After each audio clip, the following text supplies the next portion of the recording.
glad you're here. Before we get into tonight's story, just a quick moment of appreciation.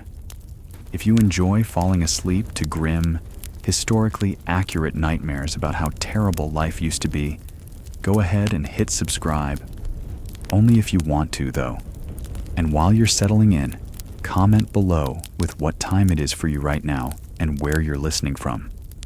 I always like seeing who's tuning in, whether it's 2 a.m. in Chicago or 6 p.m. in Sydney. Okay, lights off, blanket on, maybe a fan going in the background for that nice steady hum. Let's take a little trip. Congratulations. You've just woken up in the year 1823. You are 8 years old. You are, unfortunately, alive. The good news is that no one's tried to amputate anything this week. The bad news? You're still a child in 1800s America, and childhood isn't really a thing yet. Not like how we understand it. You're not here to be nurtured or emotionally supported. You're here to work, to survive, to get through your day without starving, freezing, or getting kicked in the head by a mule. Now let's set the scene. You're not in a nice little white picket fence house with carpeted floors and cartoon pajamas. You live in a log cabin, the kind that leaks, with gaps between the logs big enough to fit a rat family. Your mattress is a bag of straw on the floor, and it crunches every time you move, which, yes, is as itchy and lumpy as it sounds. No mattress topper, no pillow, no sheets, just a coarse wool blanket that smells like smoke, sweat, and whatever your little brother did to it last week. You wake up when the sun rises, not because you're excited for the day, but because the light is blasting straight through the cracks in the walls and onto your face. That, and you're freezing. Your nose is frozen. Your toes are frozen. The inside of your mouth is cold. The fire went out sometime during the night, and unless you want to risk waking up your father to complain, you will continue to lay there like a sad, cold loaf of unbaked bread until someone else gets up and throws logs on the hearth. No electricity, no warm glow of a phone screen, no heated blanket. Just the sound of wind slipping through the walls and the occasional creak of the cabin as it settles under the weight of another miserable morning. You sit up, slowly, because every part of your body feels like it slept on a floor made of elbows. And honestly, it did. You share this cabin with your parents, your 4 siblings, and possibly an uncle or a cousin who just needed a place to stay for a while and never left. Everyone sleeps in the same room. There's no bedroom, no privacy, no soundproofing, no escape. You're 8 years old, and your entire life happens in a single wooden box. You don't brush your teeth. That's not a thing. The concept of dental hygiene exists somewhere, but not here. Not for kids. Your toothbrush is the sleeve of your shirt, and whatever you scrape off with your fingernail. Your breath smells like old cornmeal and cabin fever. So does everyone else's. You've never even heard of toothpaste. The first time you encounter mint, you're probably going to cry. Now let's talk about breakfast. You want pancakes, eggs, maybe a little bacon? Absolutely not. You're having corn mush. Again. A scoop of something grayish beige, warm if you're lucky, and cooked in an iron pot that's older than your entire extended family combined. It tastes like sadness and wet dirt. No sugar, no milk, just boiled cornmeal and despair. Maybe some lard if you're feeling festive. But don't count on it. You eat it with a wooden spoon, not because it's trendy or sustainable, but because that's what you have. There are 3 spoons in the whole house, and you better not lose one, or you will be personally responsible for bringing shame upon your bloodline. Now, once you've scarfed down your gritty scoop of breakfast paste, It's time to get dressed. Except you don't have a closet. You don't even really have clothes. You have one outfit. One. And you sleep in it. You wake up in it. You work in it. You exist in it. It's made of scratchy, homemade wool or coarse linen, and it hasn't been properly washed in weeks, maybe months. Your mother scrubs it in a basin when she can, but soap is expensive and water has to be hauled in buckets. So you smell like exactly what you've been doing all week, sweating, falling in the mud, and picking bugs out of your socks. Which brings us to the shoes, or lack of them. If you're lucky, you own one pair of leather boots that are 2 sizes too big because they were your older brother's, and you're expected to grow into them. They're stiff, cracked, and they make your feet hurt after about 15 steps. If you're not lucky, you go barefoot.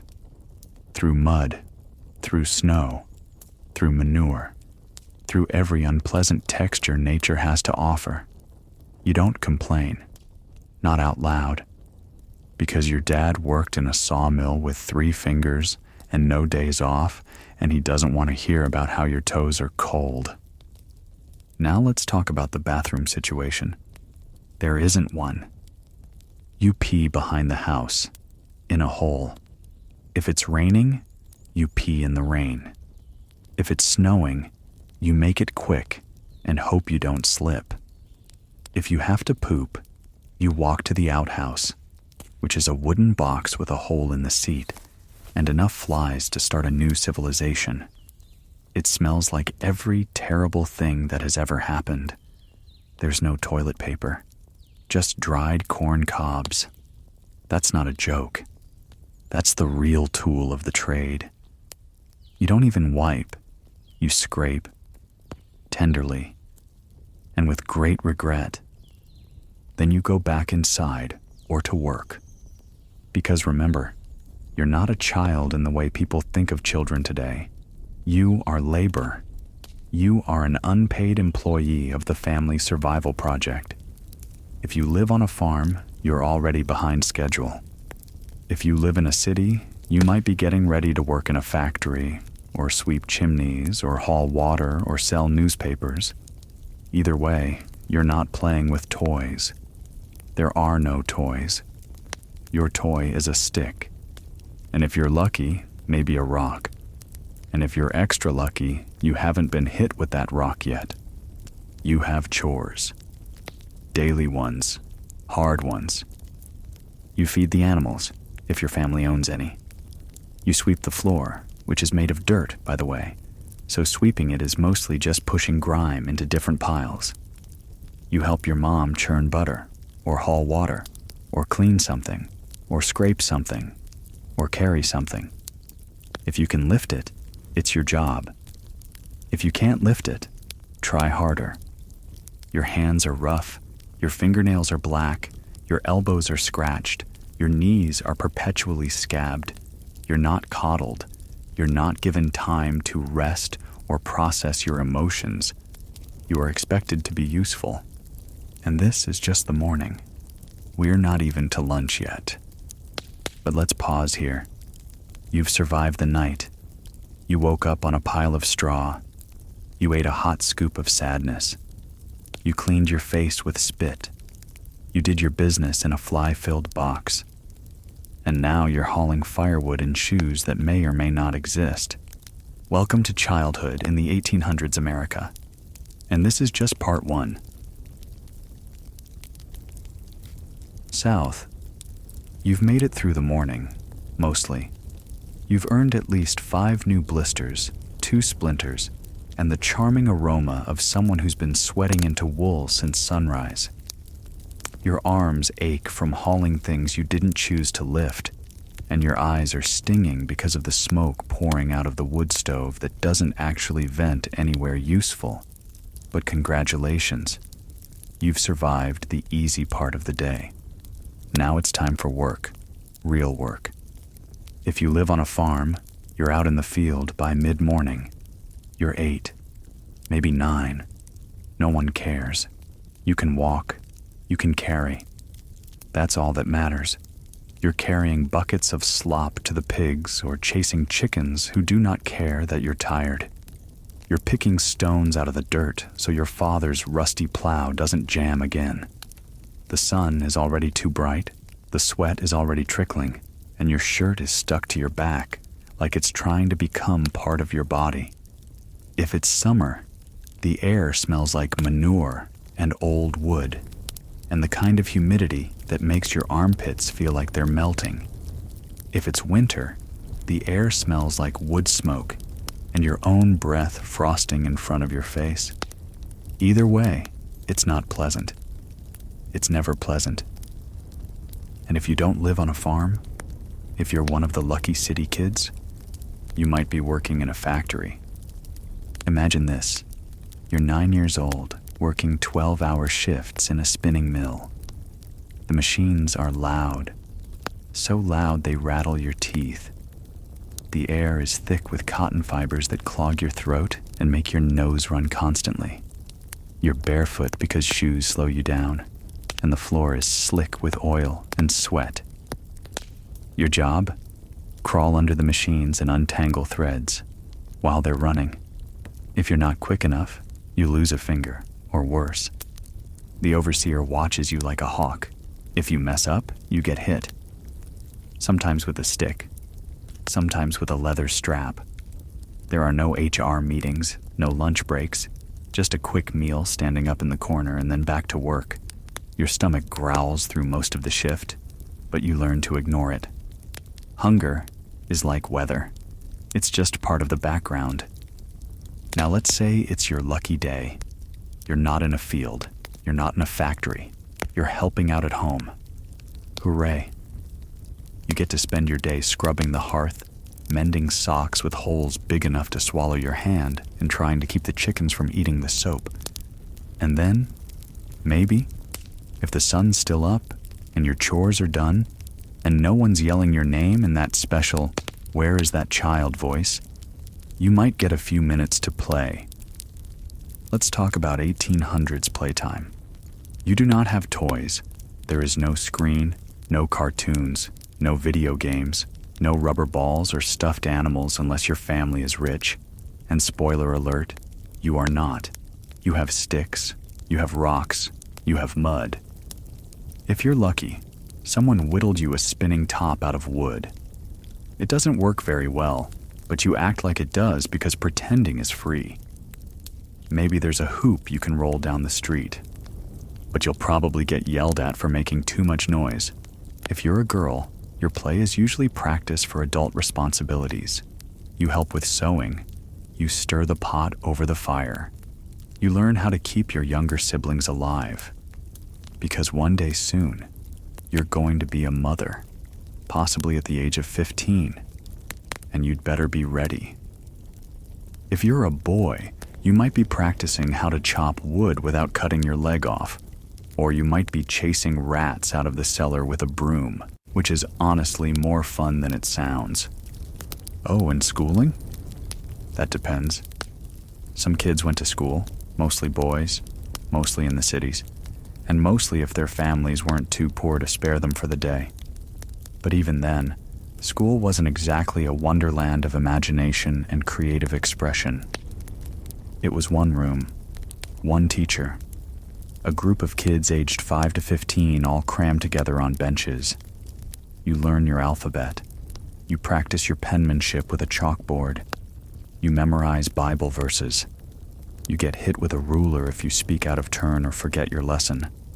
The classroom smells like ink, feet, and boiled potatoes. If you live too far from town to walk to school, tough luck. Your education is whatever your parents remember from their own childhoods, plus a healthy fear of hell. You learn how to do math so you can count eggs and sell turnips. You learn to read so you can read the Bible. That's about it. Literature? Not unless it involves a plague or the wrath of God. So after a long day of labor, hunger, and scratching the same mosquito bite until your skin turns red, it's finally time for dinner. Let's eat. Tonight's menu is more corn mush.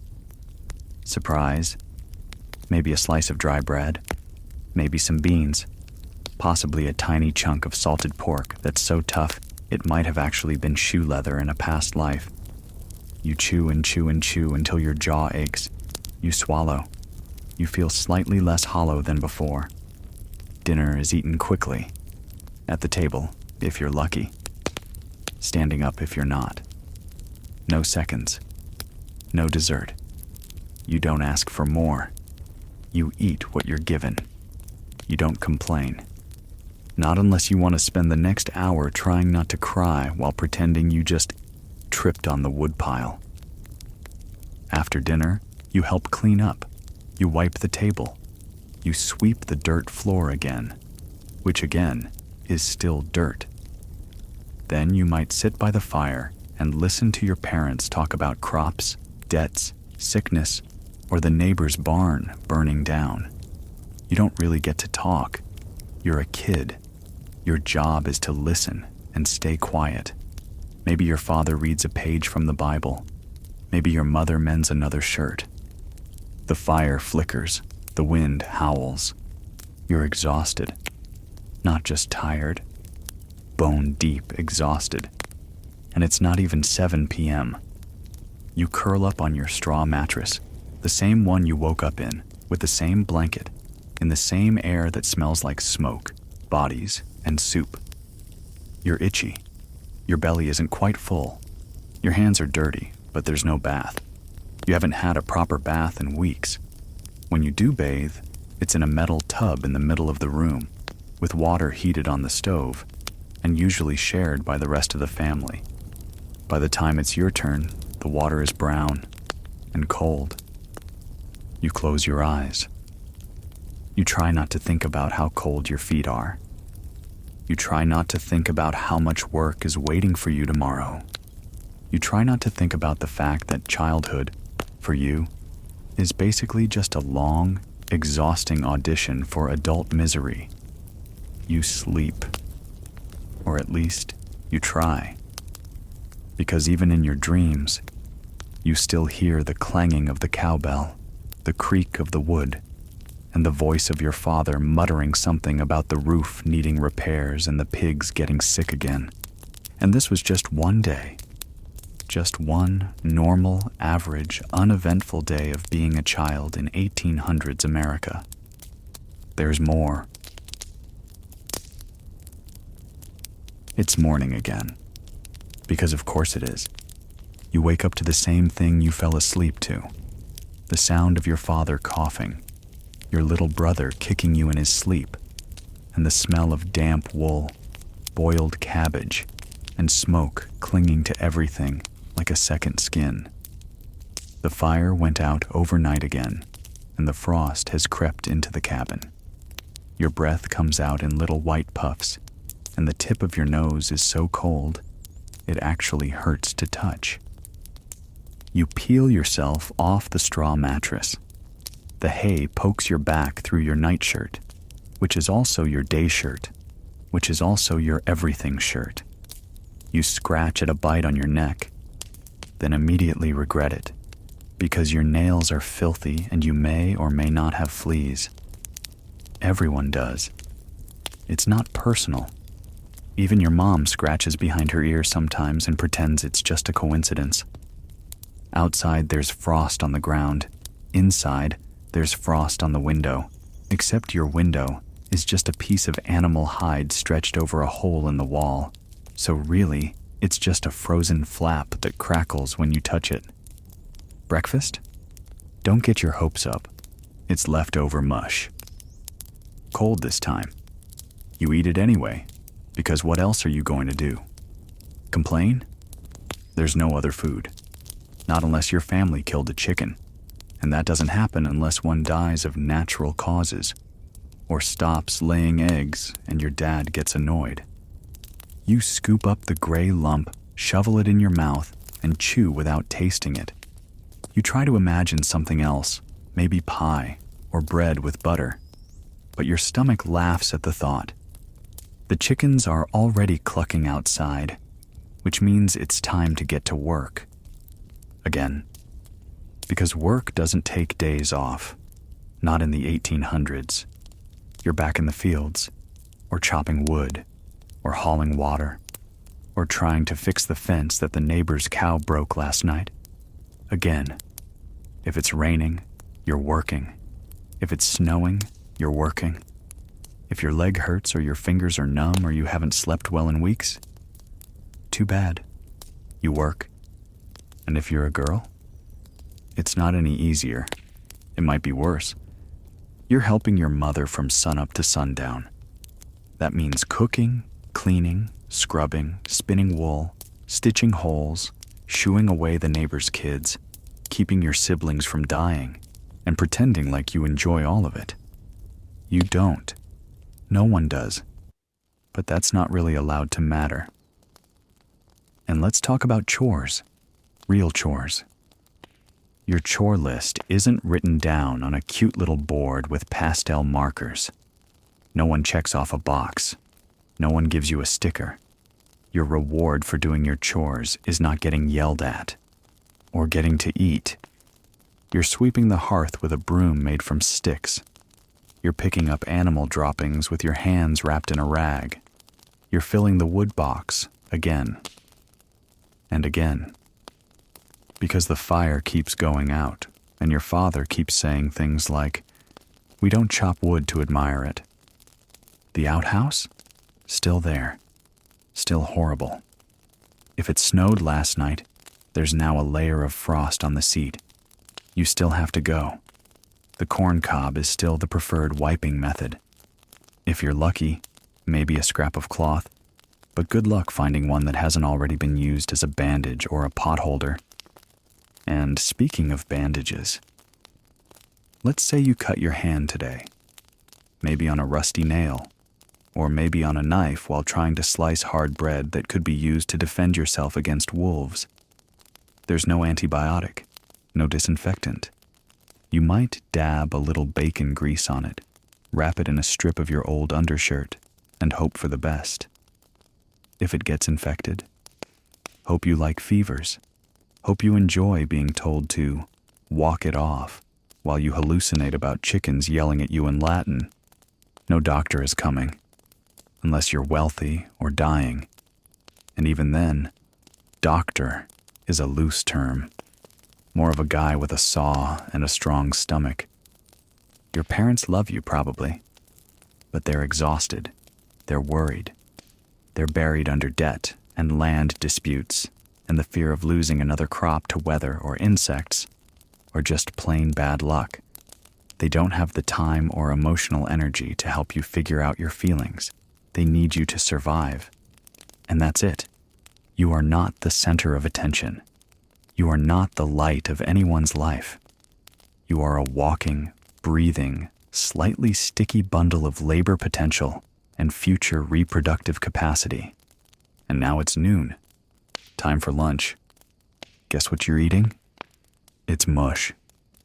Again, maybe reheated this time. Maybe not. Your teeth hurt from the cold. Your fingers are cracked. You eat in silence while your father stares at the fire and your mother stares at her calloused hands.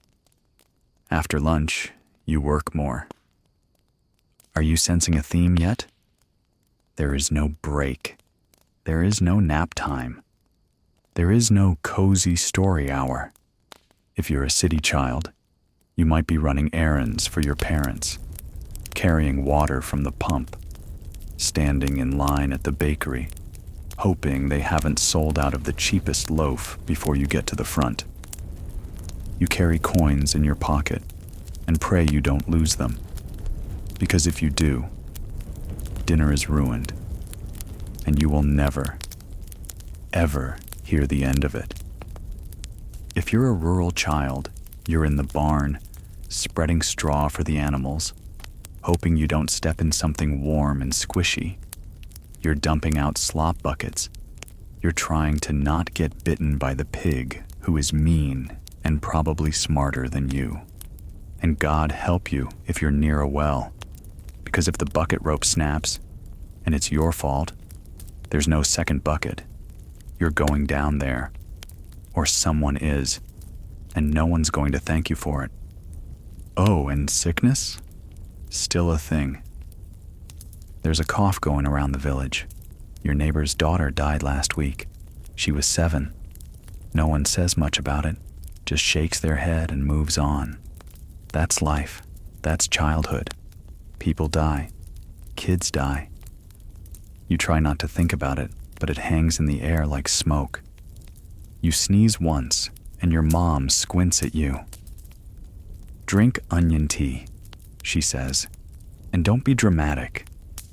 You drink it. You gag. You survive. Barely. And that's just another normal day. Not a bad one, not a tragic one. Just average. Just what it means to be a child in 1800s America. You're not special. You're not safe. You're not done. And we're still not finished. So now it's late afternoon. You'd think, maybe, this would be the part of the day where things slow down a little. Maybe some kind of break. A moment of peace. A quiet rest on the porch while the sun dips low in the sky. Nope. You're still working. If you're a farm kid, you're helping bring in the animals for the night. Herding chickens into their coop. Guiding cows into the barn. Collecting eggs that may or may not be frozen solid depending on the weather. You step in something warm and squishy again. You don't even look down. You already know. There is no escape, just resignation. And you want to know something fun? Some kids don't even have cabins, or farms, or anything close to a permanent home. If you're one of the many children growing up in the early frontier settlements or in extreme poverty, your house might be a sod hut, or nothing at all. Maybe a lean-to made of bark and whatever you could find on the road. Cold? Always? Dry? Never? Safe? Only if no one else wants what you have. Your bed is the ground. Your roof is the sky. You eat whatever someone is willing to trade for, if you have anything to trade. Now, let's check in with the middle-class kids. Not the rich ones, those are rare, and we'll get to them later. But the modest ones, the ones with actual school books and boots with both soles still attached. If you're one of them, maybe you gotta go to school today. And if so, guess what you're doing now? Homework. Not the kind with colored pencils and 3 fun facts about frogs. Number your copying lines of biblical text in your best cursive with a quill pen that leaks ink all over your fingers. If you mess up, you start over. If you don't finish, your teacher will find out, and next time you're in class, you'll get smacked across the knuckles with a stick long enough to also double as a pointer and a back scratcher. So you write, and you sniffle, and you try to keep the candle wax from dripping onto your page. That's right. No electric light. Just fire. Actual flame, flickering against a wall that's already burned once, because your brother got too close last winter and no one ever fixed the scorch mark. If you're not in school, you're probably learning something even more serious. How to survive your gender. Let's be honest. If you're a girl, you are being taught how to become a wife. It doesn't matter how old you are. The expectation is baked in like old bread crust. You learn how to sew, how to churn butter, how to clean without making noise, how to serve food without being seen, how to pray for your future husband, even if you'd rather marry a tree stump, which frankly would probably treat you better. And if you're a boy, you're being trained to be a provider. Provider of what? You're not sure yet, but the tone of your father's voice makes it clear. If you mess up, it'll be shame, shame forever, and also, possibly, homelessness. The pressure? Constant. The fun? Non-existent. And remember, no one's posting your achievements on the fridge, because the fridge doesn't exist, and even if it did, you don't have magnets. or paper, or achievements. Dinner rolls around again. It's dark now. You eat by candlelight or firelight, hunched over a bowl of stew made from turnips, potatoes, and something that used to moo or squeal. You try not to ask. The stew burns your tongue. You don't care. It's warm. There's a crust of bread that could break a tooth if you're not careful. No one has teeth to spare. Dental care? Hilarious. The last time someone had a toothache, they tied a string around it and yanked, or just lived with it until they died of infection. Either option was terrible. After dinner, there's more cleaning.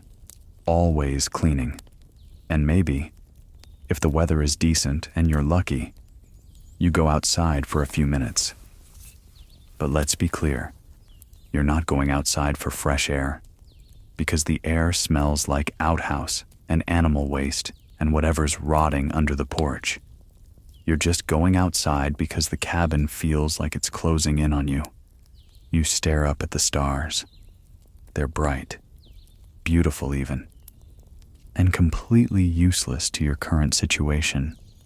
You breathe, you shiver, you go back inside, back to your straw mattress, the one that smells like mildew and hope giving up. The blanket hasn't been washed in months. You don't even remember what clean smells like.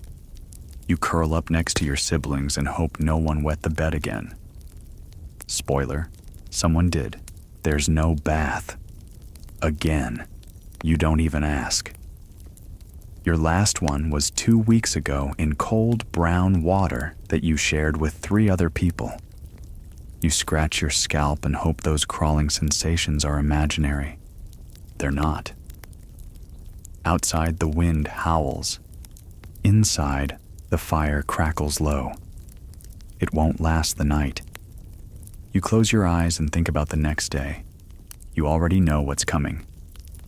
The same work, the same food, the same shoes, or no shoes, the same itch, the same scolding, the same ache in your legs from kneeling on the floor scrubbing something that refuses to be clean.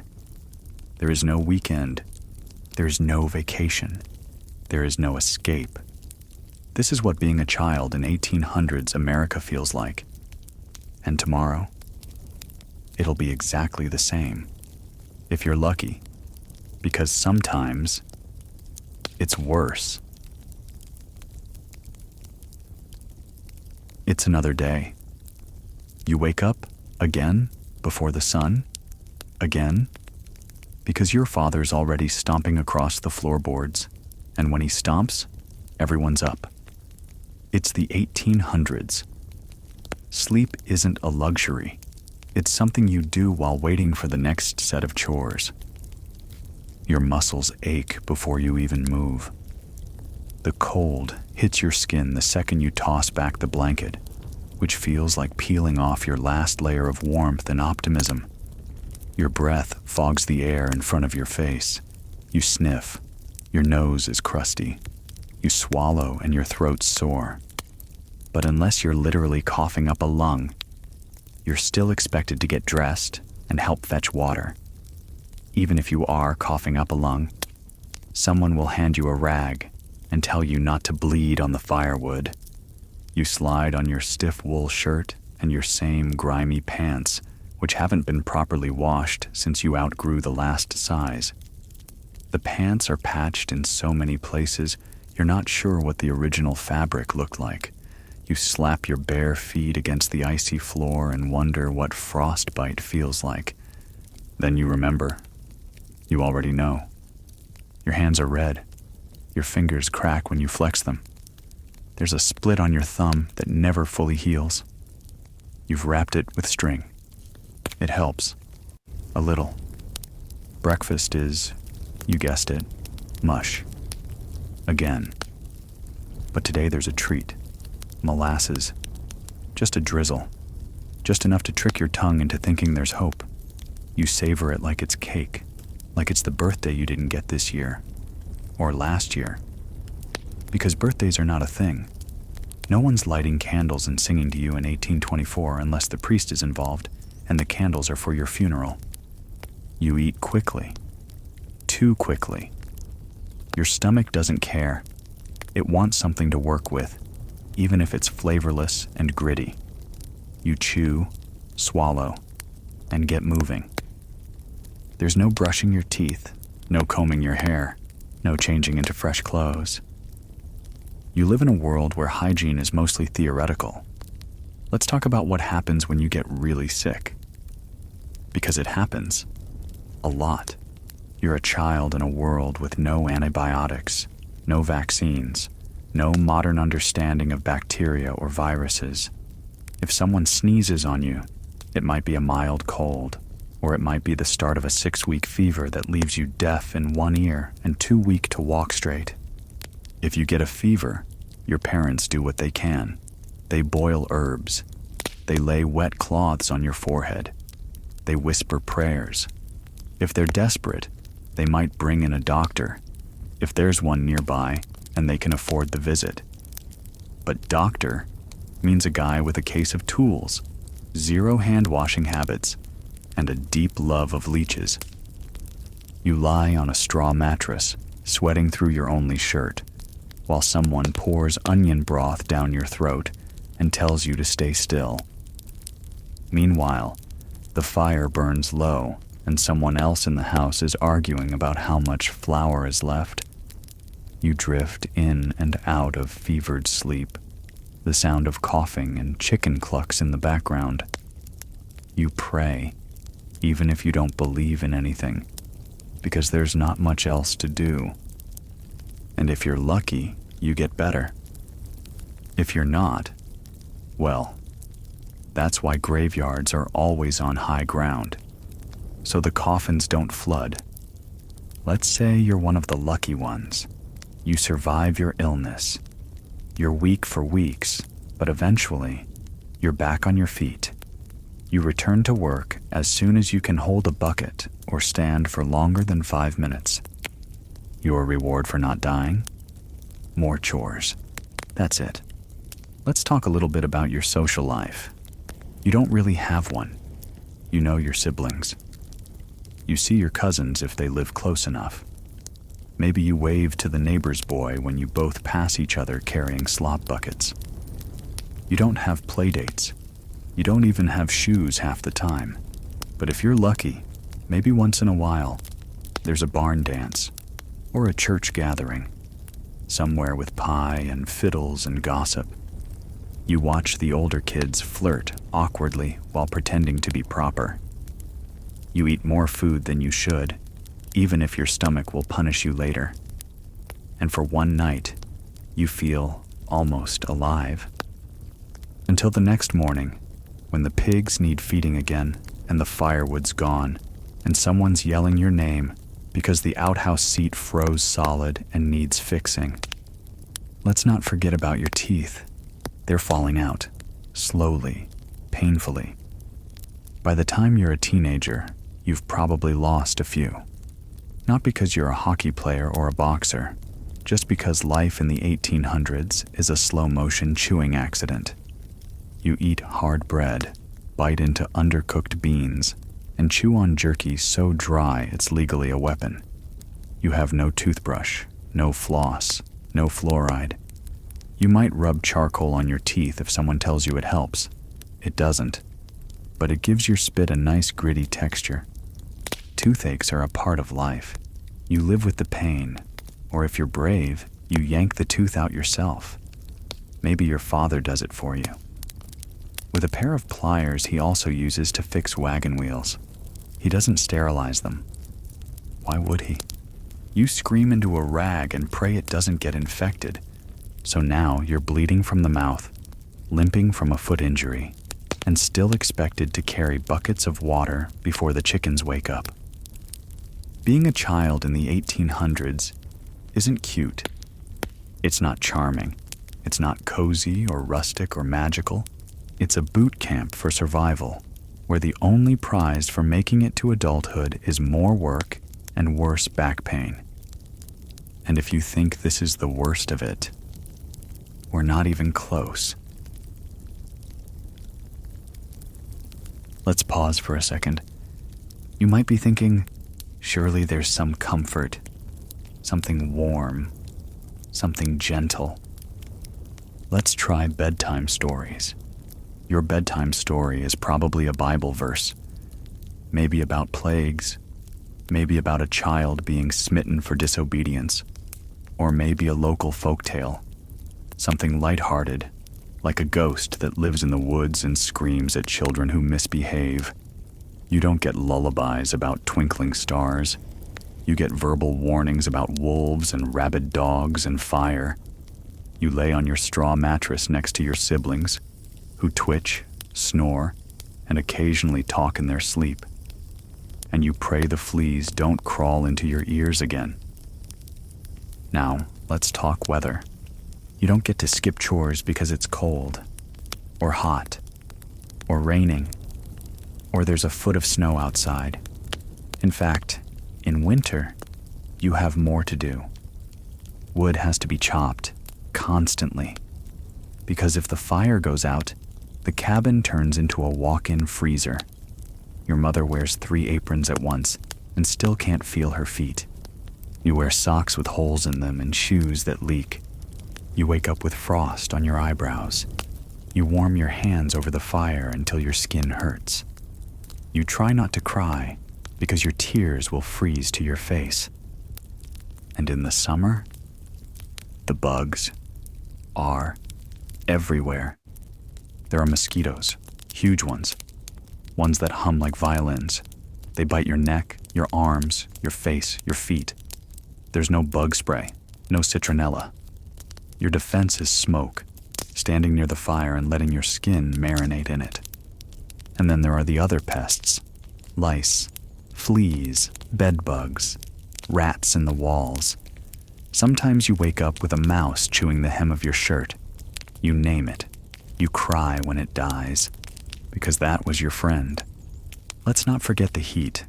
A log cabin in July is a giant wooden oven. You lie on the floor, sweating through your only shirt, hoping someone will pour water on you. They won't. They're busy. You bathe in a creek, if there is one. If not, you wait until Saturday when your parents fill the big metal tub in the middle of the cabin. They pour in hot water from the stove and let everyone bathe one after the other. You go last. By then, the water is the color of stew and smells like feet, dirt, and livestock. You hold your breath and dunk.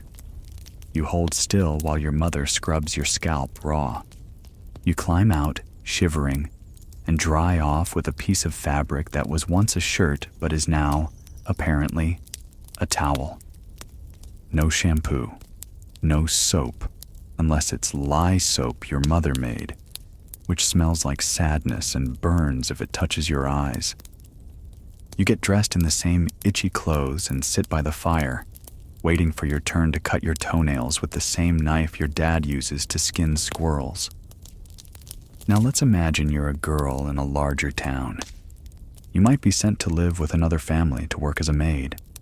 At age 9, you scrub their floors. You wake before dawn to sweep ashes, fetch water, polish boots, sew buttons, wipe counters, stir porridge, and never, ever get thanked. You send the money you earn home to your parents, who say things like, "We're proud of you," while also reminding you not to get lazy. You sleep in the attic, on a pile of rags. If you get sick, they send you home. If you break a plate, you get smacked. If you cry, they tell you to pray harder. You do. It doesn't help. If you're a boy and you live near a river, you might be sent to work on a barge, or in a logging camp, or in a tannery, scraping rotting animal hides with a knife while gagging from the smell. You grow up fast. You stop smiling. You get good at keeping your mouth shut. Now, here's something special. Let's say it's Sunday. The one day a week you don't work until your fingers fall off. You go to church. It's not optional. You wear your best clothes, which are only slightly less filthy than your everyday clothes. and sit on a wooden bench for hours. There is no heating, no fan, no cushions, just hardwood and sermons about sin, fire, and what children should and shouldn't do. You don't move, you don't speak, you don't slouch. You sing hymns that sound like funeral songs. You stare at your hands. You try not to fall asleep, because if you do, someone will flick your ear. Or worse. After church, there might be a picnic. Maybe. You eat dry bread and listen to adults argue about land. You avoid the mean kids who throw rocks. You sit under a tree and wish you could lie down forever. And then it's Monday. And you do it all again. Because childhood in 1800s America isn't about discovery or joy or growth. It's about labor, endurance, silence, scraping by. And you, my dear, are just getting started. Let's say you're on the frontier. Lucky you. There's no store, no doctor, no schoolhouse yet. Just you, your family, and miles of trees that all look the same. The cabin is barely holding together. The roof leaks. The windows are just holes with cloth nailed over them. The floor is dirt. Your bed is a pile of pine needles. You sleep next to the fire, unless there's smoke backing up the chimney, in which case you cough yourself to sleep sitting up. There are wolves nearby. You hear them at night. Coyotes, too. Bears, if you're really unlucky. Your dad keeps the rifle by the door and tells you not to worry. You do. Every night. You're responsible for collecting kindling. That means walking deep into the woods with a basket and hoping you don't get lost. There are no trails, no signs, just your own footprints if the wind hasn't covered them. You keep an eye out for snakes and wildcats. You hum to yourself to keep from crying. You tell yourself the forest is your friend. It isn't. You pick up sticks until your hands blister. You trip and scrape your knees. You wipe your nose on your sleeve. Then you walk back home, carrying 40 pounds of damp wood and wondering if your parents will notice if you just sit down and give up. They won't. They're too tired. Sometimes it rains for 3 days straight. The cabin turns to mud. The fire won't stay lit. Your clothes never dry. You sleep damp, work damp, eat damp bread. Everything smells like mold. Your toes stay pruny for a week. And when winter comes, good luck. You wake up to find your boots frozen to the floor, literally. You have to pour warm water on them to peel them loose. Your breath fogs the air inside the cabin. Your blanket crackles when you move it. You eat nothing but cornmeal mush and whatever you can scrape from the root cellar, if the rats haven't already gotten to it. There's no going outside, not unless you want frostbite, but you still go. Because the animals need feeding. The snow is waist deep. You push through it, shaking, dragging a bucket of frozen slop behind you. You get to the barn. The animals are miserable too. You break the ice in their water trough with a stick. You drop the bucket. You slip. You cry. No one hears you. Now let's say you live in a small town.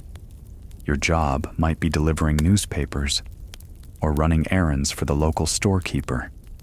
You get up before sunrise, even in winter, and walk through icy mud to deliver soggy sheets of news no one actually reads. You get yelled at if you're late. You get paid in coins that disappear into your father's pocket before you can even think about candy. Candy? That's a fantasy. If you've ever had a peppermint stick, you talk about it for months. And if you're lucky enough to attend school, it's not a dreamland of books and art supplies. It's a one-room schoolhouse with a fire that doesn't heat the back row. The teacher is strict. The rules are stricter. You learn reading, writing, and arithmetic, and that's it. If you're left-handed, they beat it out of you. Literally. You practice penmanship on a slate with chalk so cheap it breaks in your hand. The room smells like boiled wool, coal smoke, and children who haven't bathed since last month. There are no recess games, just standing outside while the teacher smokes a pipe and waits for her headache to pass. You're hungry by mid-morning. Your lunch is a cold biscuit and maybe an apple. If someone else brings a better lunch, you look at it and imagine stealing it. You don't, but you think about it. Afternoons are worse. You nod off. You get smacked with a ruler. You drop your pencil. You get yelled at. The bell finally rings, and you walk home in boots that squish and socks that itch. You pass the butcher shop, where flies gather around the window. You pass the saloon, where drunk men laugh and spit. You pass the church. You walk faster. Home isn't peaceful. It's more chores, more shouting, more silence. You don't ask questions. You don't offer opinions. You just keep your head down and try not to be in the way. At night, you lie awake. The fire is low. The wind whistles under the door. You stare at the ceiling, watching the shadows flicker. You're 10 years old, and this is your life. This is what childhood means in 1800s America. Not wonder, not joy. Just work, hunger, cold, noise, silence, pain, and doing it all again tomorrow. And there's still more to come. Let's talk about shoes, or the lack of them. If you're a child in 1800s America, you probably don't have a proper pair. Maybe you share with a sibling. Maybe your boots are 2 sizes too big and stuffed with straw. Or maybe, most likely, you just go barefoot. Yes, barefoot.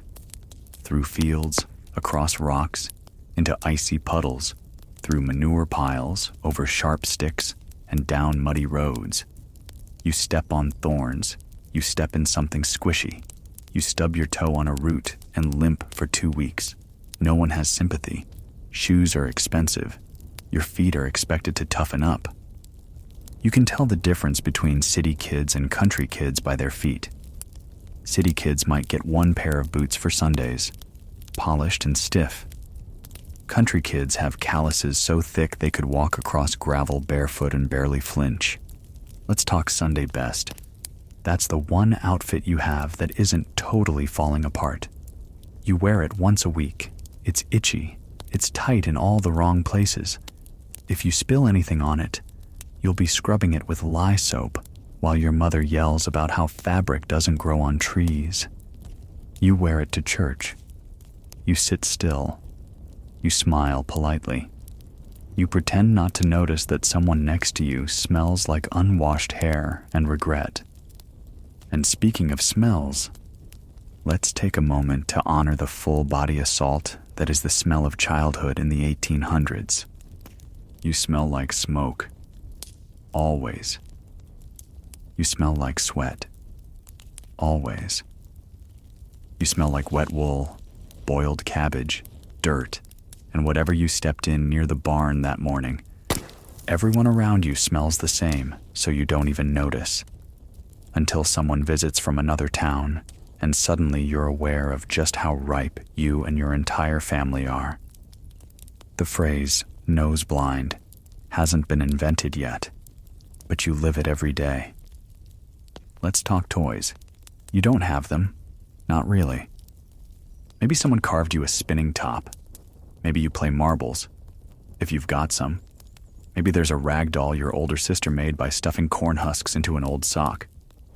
But mostly, you play with sticks, rocks, your imagination. You draw in the dirt. You race bugs. You throw pine cones at a tree and call it sport. If you want to play baseball, you find a bent stick and a ball made of twine wrapped around a rock. There are no birthday gifts. There are no toy stores. There's no such thing as a favorite character. If someone hands you a button that looks shiny, you keep it forever.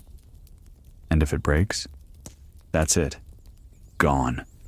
No replacing it. Now let's say you're helping with laundry today. You haul water from the creek, pour it into a big metal pot, and heat it over the fire. You stir it with a stick. You drop in the clothes. You scrub them on a washboard until your hands are red and your arms feel like boiled noodles. Then you wring them out, hang them on the line, and hope it doesn't rain. By the time you're done, your back hurts, and the soap has dried your hands into something that could double as sandpaper. You haven't even done your own shirt. That one's still damp from yesterday and smells faintly of damp squirrel. And we haven't even talked about the food yet. Again. Because yes, it's still mush. Maybe you're lucky today and there's fried salt pork, but it's more salt than pork, and it crunches in a way that meat shouldn't. You eat it anyway. You eat everything. Not because it's good, but because there's nothing else. Sometimes you sneak raw vegetables out of the garden. A carrot, a tomato. You bite into it like it's candy.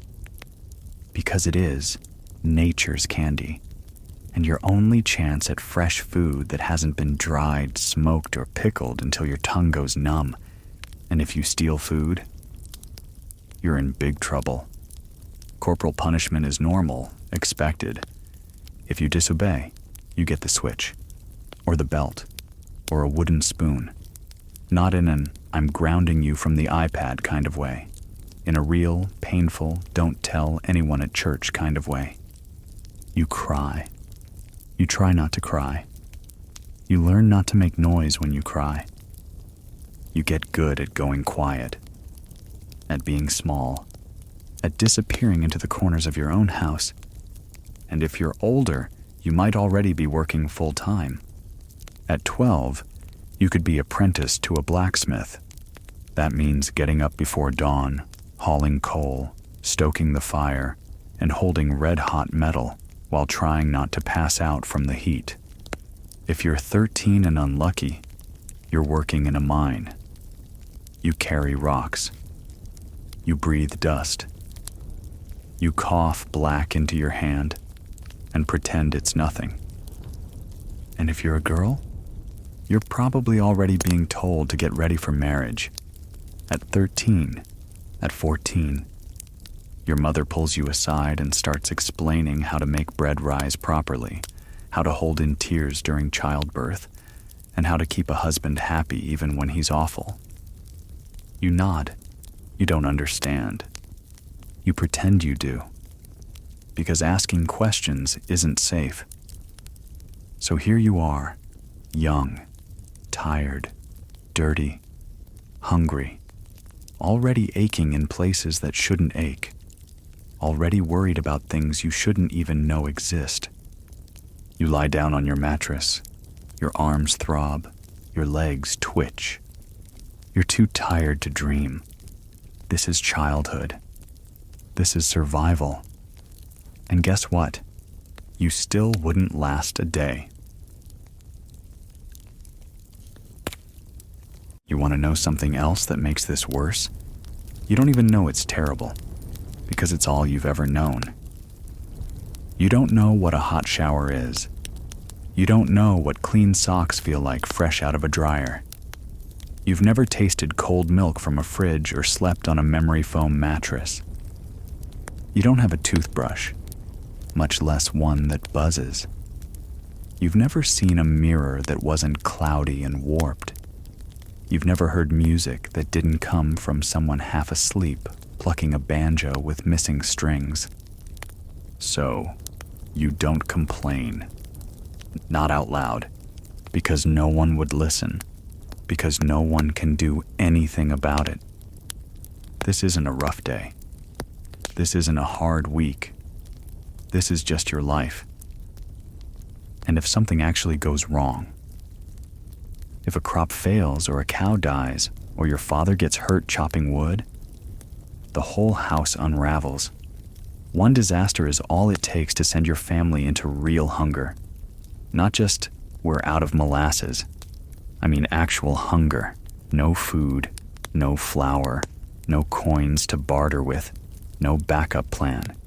You eat roots, You eat boiled weeds. You eat nothing. You go to bed dizzy, listen to your stomach groan, and wake up hoping there's something, anything, in the pantry that isn't moldy.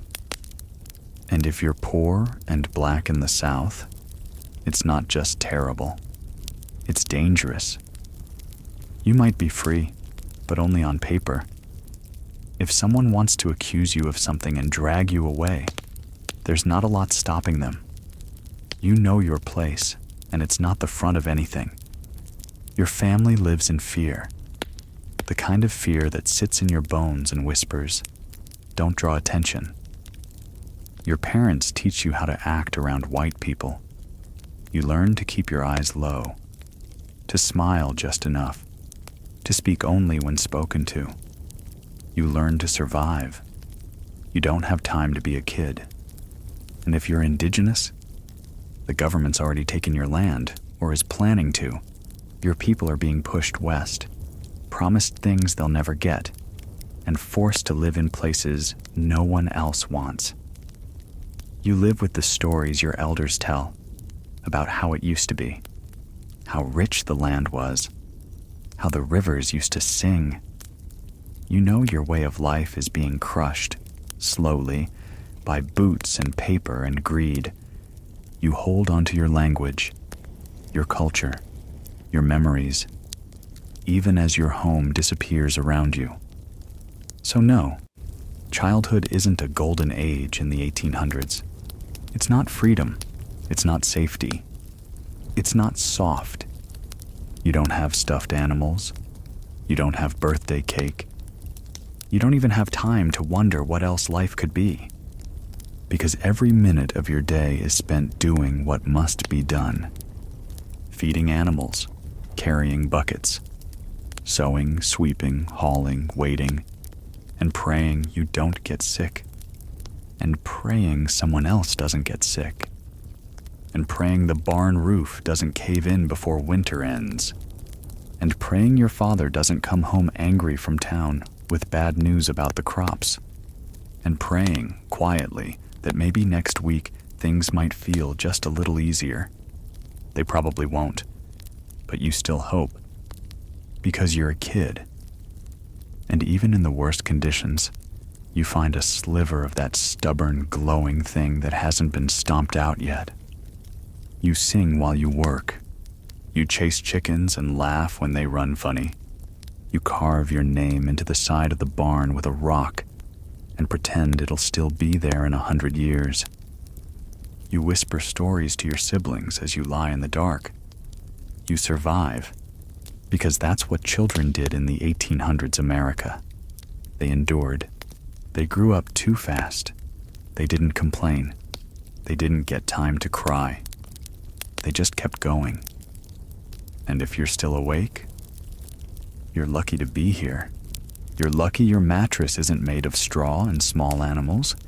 You're lucky your fingers don't hurt from scrubbing iron pots. You're lucky you have socks that match, or socks at all. So roll over, pull up your blanket, sink into your clean, warm bed, and remember, you wouldn't last a day. But, okay. Let's say you somehow do make it through all that. You live. You survive the mush, the frostbite, the toothaches, the bugs, the yelling, the boredom, the bruises, the hunger, the winters, the funerals, the fear. And now you're 13. Congratulations. You're not a child anymore, not in the 1800s. You're halfway to marriage, or war, or a job in a factory with machines that don't have safety guards, or a coal mine, or a kitchen with a fire that flares up without warning. You're officially big enough to be useful without needing constant supervision. No more play. Not that you had much. No more softness. Not that there was any. You're just expected to work harder, stay quieter, and grow into a full-sized version of the quiet, tired adults around you. If you're a girl, you're probably learning how to feed a family of 9 using one pot, half a turnip, and a prayer. You're being told how to carry yourself with modesty, which means not existing too loudly. You learn how to wipe a child's nose with one hand while stirring a pot with the other, and not flinching when someone calls you a future good wife. If you're a boy, your father might stop calling you boy and start calling you son, but only when he's in a good mood.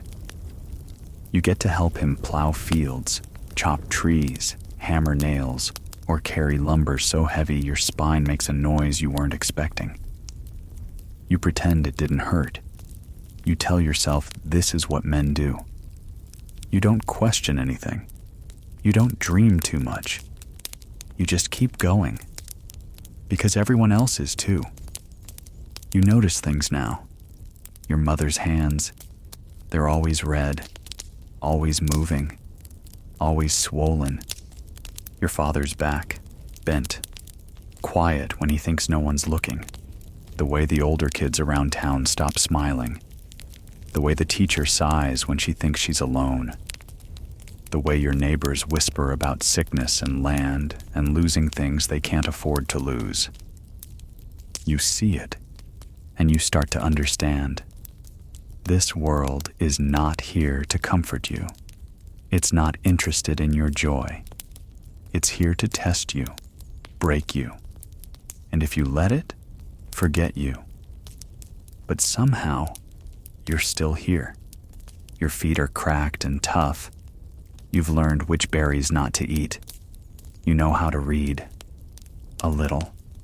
You know how to sew a hem, or swing an axe, or tell when a storm's coming by the color of the sky.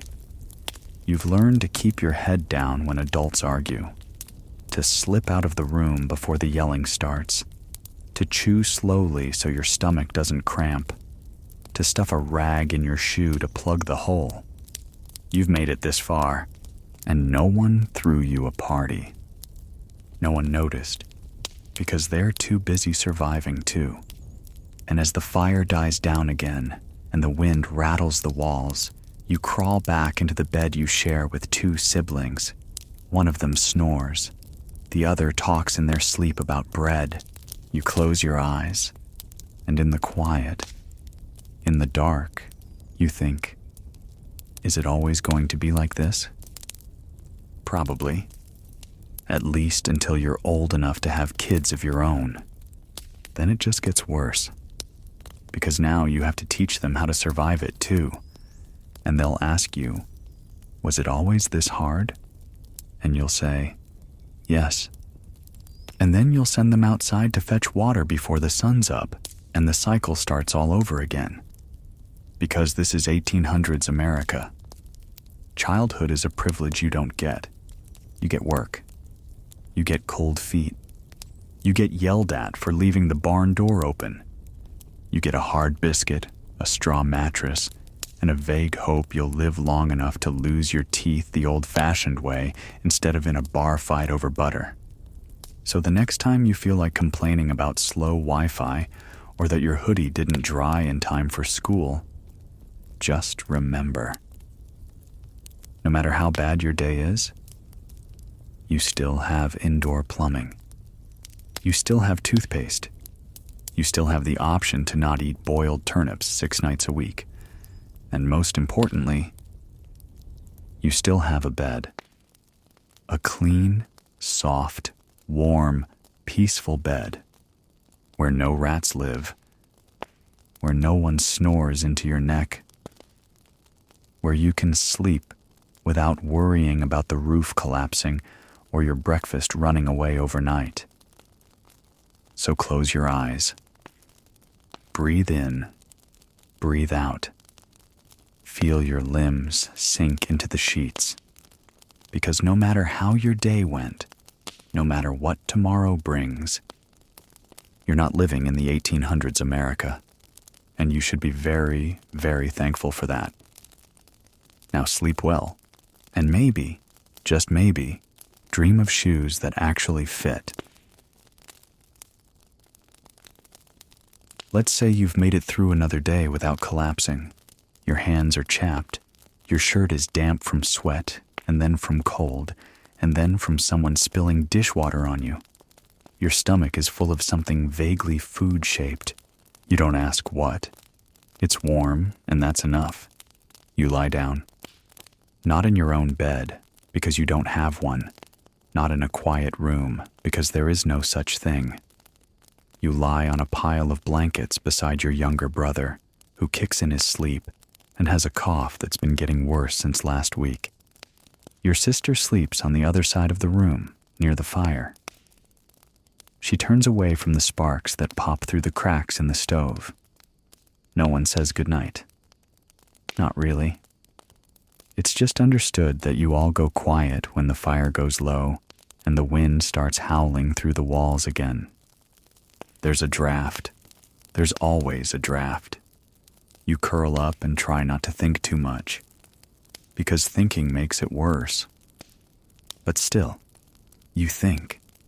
You think about the time you saw a train in town, big, loud, and black with smoke. You wonder what it would be like to ride one, to sit, not walk, to move fast, faster than a horse, to go somewhere new, somewhere clean, somewhere quiet. You think about your cousin who moved west with their family. Oregon, they said. Or was it Kansas? You don't remember. They wrote a letter once. Said it was hard, but beautiful. You imagine that. A place where there aren't so many trees pressing in, where the air doesn't smell like mold and burning bacon grease.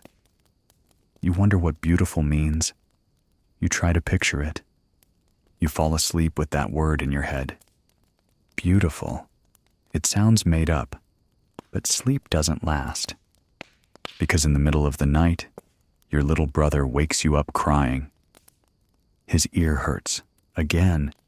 It's swollen and red and burning hot to the touch. You try to shush him, to tell him it'll be okay. You don't believe it. He won't stop sobbing. Your mother stirs.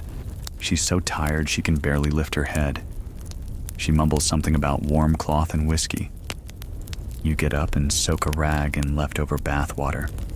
It's barely warm, but it's something. You press it to your brother's head. He winces. He cries harder. You sit beside him while the fire dies all the way down and the chill creeps in again. You stay up until the sky starts to turn pale. He finally sleeps. You do not, because today is Monday, and Monday means laundry, and the cows need milking, and someone needs to dig up those turnips before they rot in the ground, and that someone is you. So you stand. You stretch. Your knees crack like firewood. You go outside and the frost bites your eyelashes before you even reach the pump. This is your life. And somehow, the worst part is, it's not even the worst part. Just wait. It's laundry day again. You'd think that maybe, after doing the same thing every week since before you could count, it'd get easier. It doesn't. It gets colder, heavier, wetter, soapier in the worst possible way. You drag the wash tub outside because the cabin's too smoky today. Your mother burned the porridge again, and now the whole place smells like regret. You heat water over the fire. You stir it with a stick that used to be a broom handle. Then you throw in the pile of clothes, which mostly look like they're made of burlap and personal failure. The water goes gray instantly. You grab the washboard. It's a rough plank with some dents, a crack, and a nail sticking out where your sister sliced her knuckle last week. You shove it in the tub, roll up your sleeves, and start scrubbing. Your hands turn red, then pink, then kind of numb. You pause halfway through to fish out a sock that smells like it died in a ditch. You're not sure whose it is. You're not sure it matters. You hold your breath and scrub harder. The baby cries inside. Your mother tells someone, probably you, to check on him. You wipe your hands on your apron. You go inside. The The baby smells like a full diaper and warm milk. You bounce him gently, humming a tune you don't even like. He stops crying for about 3 seconds, then spits up down your sleeve. You keep bouncing.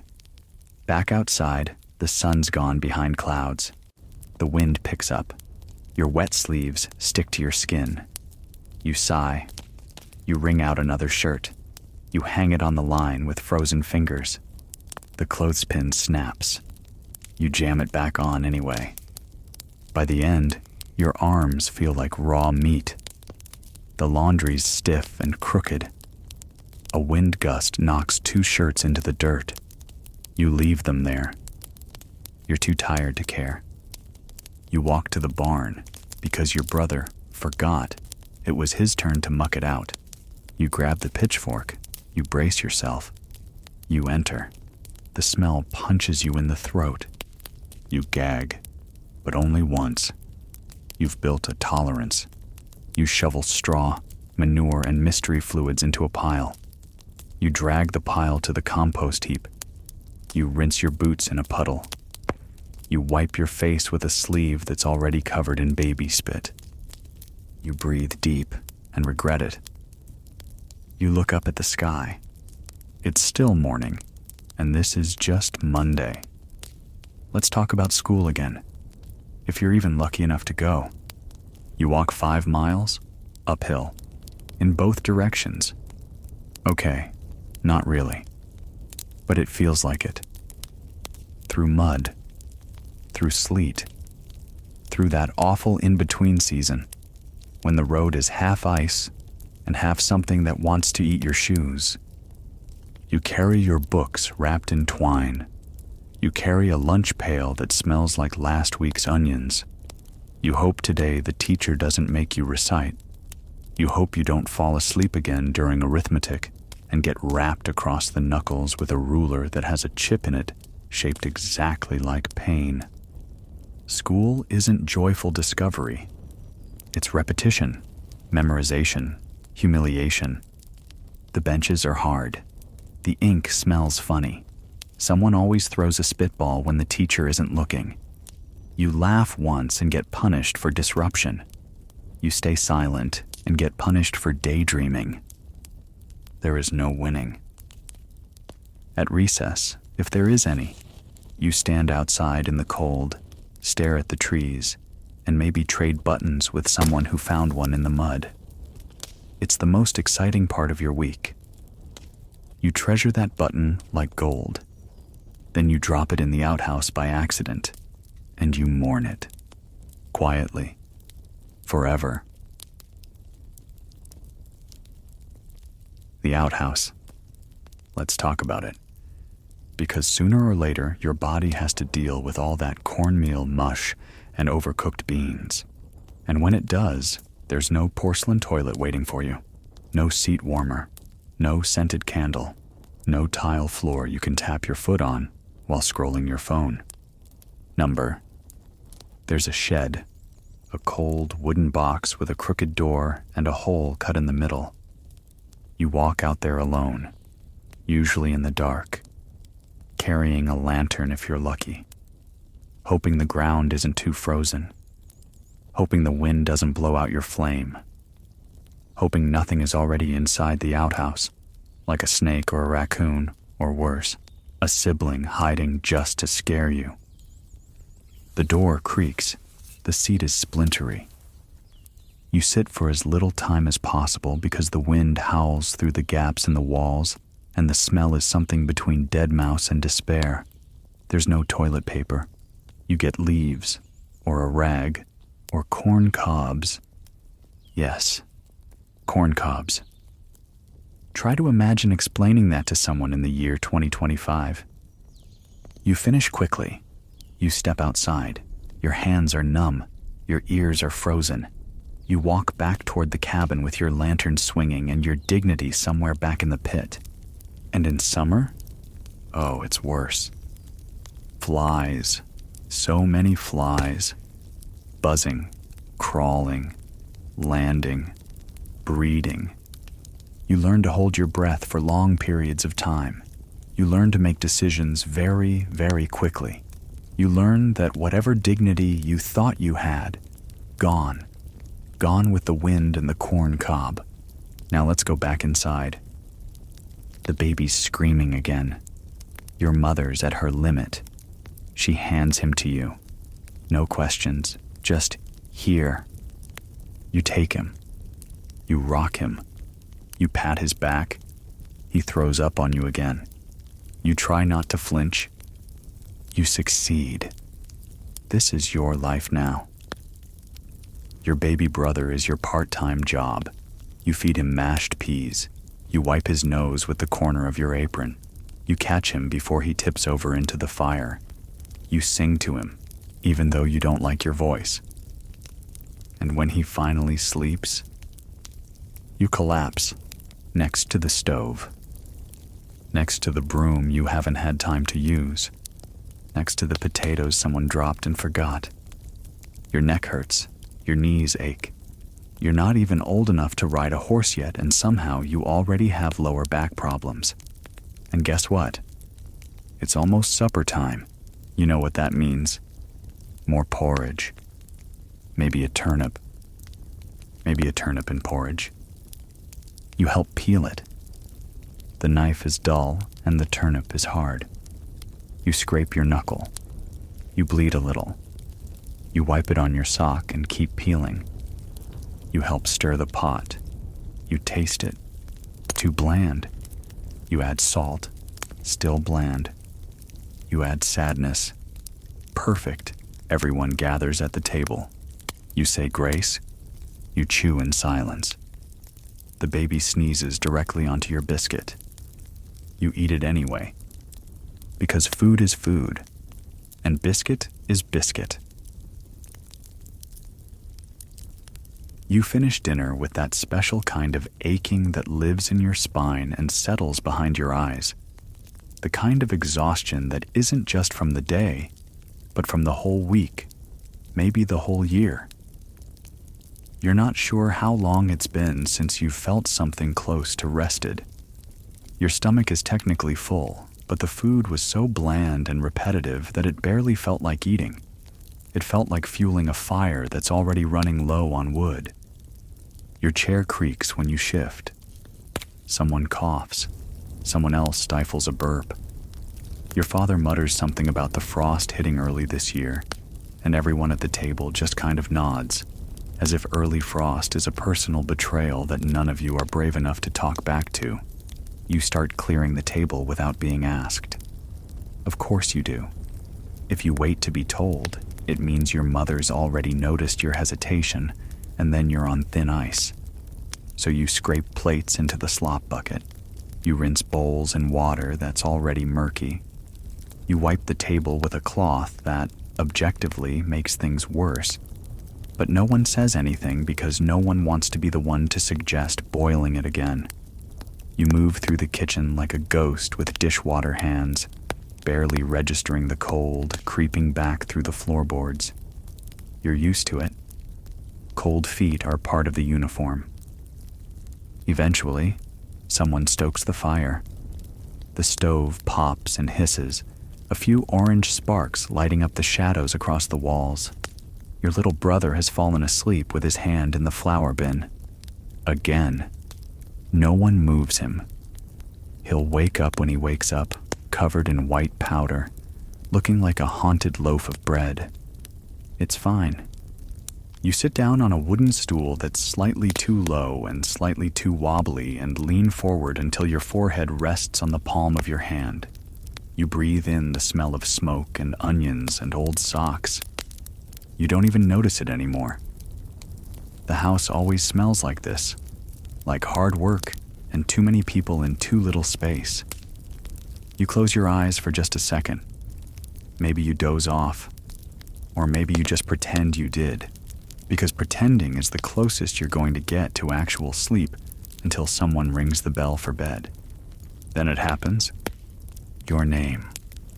Called out from across the room with just enough edge that you know it means get up and not come here. You stand. You take the bucket. You go outside to the well. because apparently no one else has noticed we're out of water. The air bites your cheeks immediately. The stars are sharp tonight, bright and indifferent, like little flecks of judgment staring down at you. The moon is hanging low, fat and pale, like it's waiting for you to trip in the dark just for entertainment. You pull the rope and the bucket creaks its way down into the black mouth of the well. You count the seconds, the way you always do, because it's easier than thinking. 1, 2, 3, 4. Splash. You hoist the bucket back up, arms straining, the muscles in your back burning from a week's worth of lifting and bending and existing. The rope burns your hands. The wind slips down the back of your collar. You pretend you're strong enough not to shiver. You carry the water back in, spilling half of it, because of course you do. The handle digs into your fingers. No one thanks you when you come back in. They never do. They just take the bucket, use what they need, and say things like "finally," or "well, took you long enough." It's bedtime now, and not the cozy kind you see in books with warm blankets and bedtime stories and someone tucking you in. Number. This is the kind where you peel off your crusty socks and inspect your toes for frostbite. The kind where you crawl onto a lumpy mattress that smells like wet hay and childhood trauma. You wedge yourself between your siblings like firewood packed in a stove, tight, sweaty, half dreaming, and vaguely uncomfortable. You pull the quilt up over your shoulders, which does exactly nothing to stop the wind sneaking in through the cracks in the walls. Someone farts. Someone kicks. Someone else mumbles something that might be Latin or just a very complex yawn. You close your eyes and try to pretend your pillow isn't stuffed with hay that keeps poking you in the neck. You listen to the sounds of the cabin settling, creaks, groans, little thumps that might be mice or ghosts or just your imagination finally giving up. You think about tomorrow. You shouldn't, but you do. You picture the same chores, the same aches, the same fire that takes forever to catch. You picture the mud, the ice, the dull knives, the heavy buckets, the itchy clothes, the way your body already feels old even though you're barely into double digits. You wonder if this is what life is forever. You think maybe you'll grow up and leave. But where? How? On what horse? With what shoes? With what money? You don't know. You don't even know what you'd do if you got out. You just know that this can't be all there is. It can't. But it is. For now it is. So you roll over. You try to breathe slow. You try to ignore the cold spot on your hip and the splinter poking your knee through the sheet. You whisper to yourself, just once, just so the dark has something to echo. I wouldn't wish this on anyone. And then you sleep, or at least you try. You wake up before the sun again, not because you want to. Want has very little to do with anything anymore, but because your body has learned to flinch at the slightest shift in the air, the smallest creak of floorboards, the faintest sound of someone else waking before you. Being the last one up means being the one everyone scolds. Being first means you get the good water, the less burnt porridge, and maybe a few minutes of quiet before the rest of the day demands your bones. You sit up slowly, trying not to bump your sister's elbow or shift too much weight onto the crack in the mattress where the hay has worn thin. Your breath fogs in the morning air.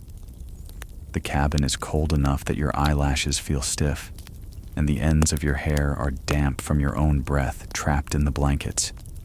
You stare at the ceiling, which is just a collection of beams, cobwebs, and tiny black spots you hope aren't moving. Somewhere nearby, something scurries. It's probably a mouse, maybe something worse. You've learned to stop checking. You get dressed without ceremony. Shirt, trousers, stockings that are mostly holes at this point. Your boots are stiff and unforgiving, and there's a pebble stuck in one of them that you've never managed to fish out. So you just adjust your walk around it now. The floor is cold. The walls are cold. Even the air around the stove, which was glowing with embers just a few hours ago, is cold. You keep your arms close to your chest while you tiptoe to the hearth and poke the ashes, hoping for life. It takes 5 minutes of coaxing, a lot of blowing, and a small prayer whispered through cracked lips to get it going again. When the flames catch, you feel a flicker of pride that vanishes almost immediately when your older brother stomps in, shoving past you with a muttered, "Took you long enough." Breakfast is quiet, not because it's peaceful, but because there's nothing worth talking about. You eat, again, slowly. The mush is always there, always slightly different, always slightly worse. Sometimes it's burnt, sometimes it's lumpy, sometimes it's the same exact pot from the day before, just reheated until the top layer becomes rubbery. You chew, you swallow, you don't complain. Your mother passes you a cup of tea made from boiled leaves. No sugar, no honey, just heat and bitterness. You sip it slowly, not because you like the taste, no one likes the taste, but because it warms your hands, and that's reason enough. You look out the window while you sip, though window is generous. It's a rectangle of waxy glass that barely lets light through and is more crack than pane. You see the gray outside, the wind in the bare trees, a few patches of last year's snow crusting the edges of the yard. It's going to be cold all day. Today is butchering day. You already knew this. You've been dreading it all week. But now it's here, and pretending otherwise won't help. You pull your scarf tight around your neck, grab the bucket, and follow your father and brothers out to the barn. The animal's already tied. You don't look at it yet. You pretend it's not real until the moment comes when it very much is. It doesn't go quickly. It never does. You hear the sounds before you see anything. The thud, the sharp intake of breath, the muttered cursing. Then the final moment, a noise you feel more than hear. You try not to cry. You try not to flinch. You don't want your father to see the look on your face and say something like, "You'll get used to it," because that's what you're most afraid of, that you will get used to it. Then comes the work, the real work. You help hold. You help lift. You drag buckets. You scrub. You rinse the knives. You carry water until your arms go numb. You step in things you don't want to think about. You see steam rising from places you don't want to see steam rising from. You feel blood dry on your skin in the cold wind. The animal is gone now. It's something else. It's food. It has to be. You try not to remember its eyes. By the time it's done, your clothes are stiff and your feet hurt and your stomach is too confused to be hungry. You sit on an overturned crate and stare at nothing for a few minutes. Just breathing. Just existing. Someone offers you a piece of jerky. You shake your head. Later, you help render the fat. It's smelly, greasy, slow work. Your fingers slip too often. The kettle bubbles with thick white foam that smells like boiled shoes. You stir and stir and stir. The fire hisses. The grease pops. You watch the sky turn pink behind the trees and realize the whole day is gone. You don't remember most of it. It's all blended into motion and heaviness. Evening comes. You change your clothes, which doesn't make much of a difference because the clean clothes still smell like smoke and old lard. Supper is quiet again. This time there's meat, but you don't want it. You eat a biscuit instead. It crumbles. It's dry. You swallow it with your tea and stare at the wall while someone tells a story that trails off halfway through because no one really cares how it ends. And finally, you're allowed to lie down. Your bed is still just a pile of things. Your siblings are still twitchy and too warm. The blankets are scratchy and damp at the edges. You find a spot that feels less uncomfortable than the others and let your body settle. Your mind races for a bit, then gives up. You think about the sky, the stars, how far away they are, how quiet it must be up there. And then you drift, not into dreams, into nothing, because nothing is better. You wake up to the sound of something breaking, a loud thud, then a crash, then your mother's voice, sharp and tired, rising just enough to make the baby cry. Again. You don't even sit up right away because you already know what it means. Something fell, something spilled, someone's about to get yelled at, and breakfast will take longer because now there's a mess to clean before anything gets cooked. You stare at the ceiling and pretend, just for a second, that you're somewhere else. Somewhere with silence. A room with only you in it. A room with soft sheets, and maybe a door that actually latches. But there is no such room. Not for you. You roll onto your side, pulling the thin quilt tighter around your shoulders. The cold has crept back in overnight and settled in your joints. You flex your fingers. They're stiff. Your throat feels dry. You open your mouth and cough once, quietly, because drawing attention to yourself right now would be a tactical mistake. You sit up slowly, careful not to jostle your sister who's snoring softly next to you. You look around. The cabin's still dark, the fire's burned low, and the smell of spilt milk and ash is already drifting through the air. You sigh, swing your legs over the side of the straw mattress, and plant your bare feet on the icy floor. You begin your day the way you always do, by working. It doesn't matter that you're tired. It doesn't matter that your back aches. It doesn't matter that you dreamed of falling down a well and didn't feel scared, just relieved. You still get up. You still move. You help clean the broken crockery. You mop up the milk with a rag that's been used for 3 different spills and never properly washed. Your hands are already red from scrubbing by the time the sun pushes its way through the frost-fogged window panes. Your mother barely says a word. She's moving like someone who's been up all night, which she probably has. The baby is wailing. Your little brother is sitting at the table with crust around his mouth and sleep still clinging to his hair. No one looks well. No one looks rested. It's just another morning. You go outside to pump water. The handle squeals. You pump and pump, the wooden bar slapping your palm with each heave. The first rush of water comes out brown. The next is clear enough. You fill the bucket, spill some on your skirt, and carry it back in, bracing yourself as you step over the half-frozen mud at the doorstep. You hand off the bucket and get handed another chore. That's the rhythm of the house. No, thank you. Just a continuous passing of labor. Today, you're making candles, which sounds almost charming until you're actually doing it.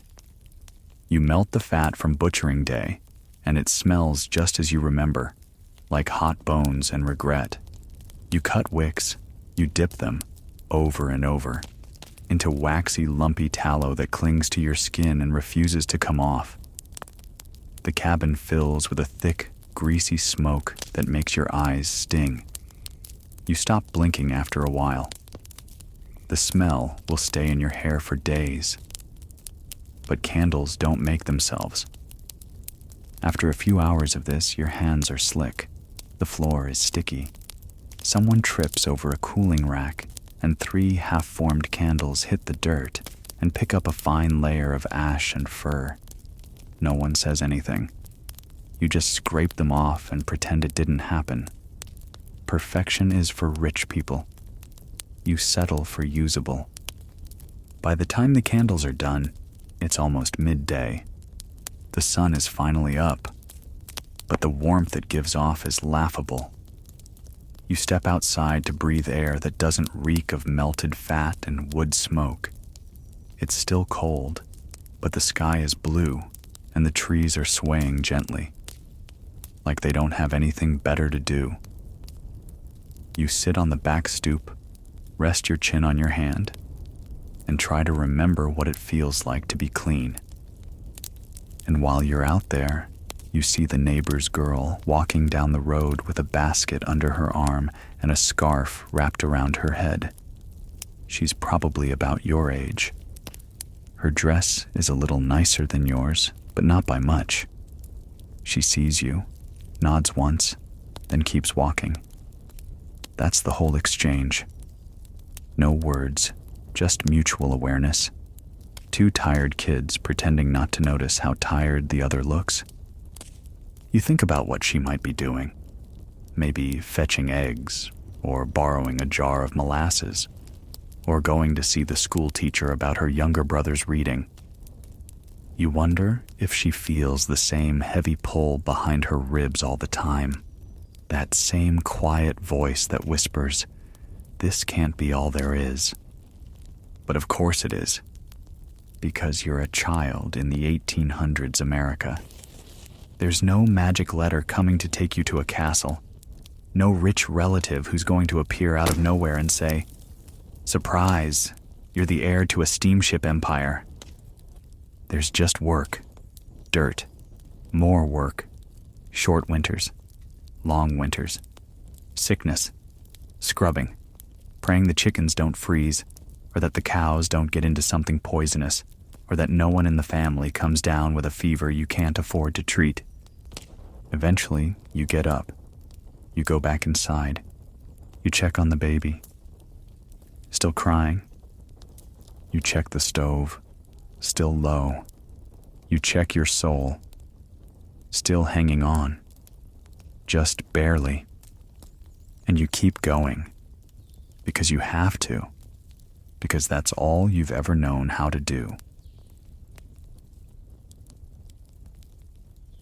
The days blend together now, not in a cozy, time slips by kind of way, but in a heavy gray, smudged kind of way. You don't know what day it is anymore. Not exactly. You only know it's cold, and you're tired, and your hands hurt, and no one seems particularly surprised by any of that. The sky never really turns blue in the winter, just different shades of white and gray. The sun rises like it's being forced to. It sets like it's giving up. And you're still here. Today, you're mending socks. Again, you're sitting on the bench by the fire with a bundle of wholly torn, stretched thin wool that's been passed down from child to child, like a family curse. The fire is low, because wood is being rationed. Your fingers are stiff. The needle is bent. The thread keeps tangling. You prick yourself and don't even flinch anymore. That's how used to pain you are. Your body doesn't even bother reacting unless something actually breaks. Your mother hums something tuneless while she churns butter in the corner. The baby is asleep, finally.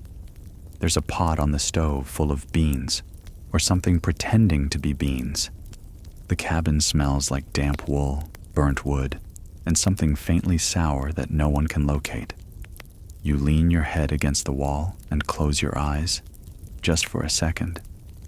And in that second, your mind goes somewhere else. You imagine a world with carpet. Not a rug, not a dirty sheepskin. Real carpet. Soft and warm, and it doesn't smell like goats. You imagine a bed. A real one. With a pillow that doesn't crinkle and shift because it's stuffed with straw. You imagine waking up without cold in your lungs. You imagine walking barefoot across a floor that doesn't splinter. You imagine not being tired all the time. You open your eyes again. The cabin is still there. Of course it is. You finish one sock. You start the next. The hole in this one is so big it looks like a second opening. You sigh. You stitch. You tug. You patch. Outside, the wind howls again. It's been howling for days. You dream of spring, but it's too far away to feel real. Right now, it's just an idea, muddy and vague and full of bugs you haven't seen in a while. You think about flowers, and then you think about all the work they bring, weeding, watering, drying, crushing into poultices that never really work. You can't even enjoy beauty without it turning into labor. Your father walks in with snow clinging to his shoulders. He stomps twice and says nothing. He just nods at your mother and sits by the stove.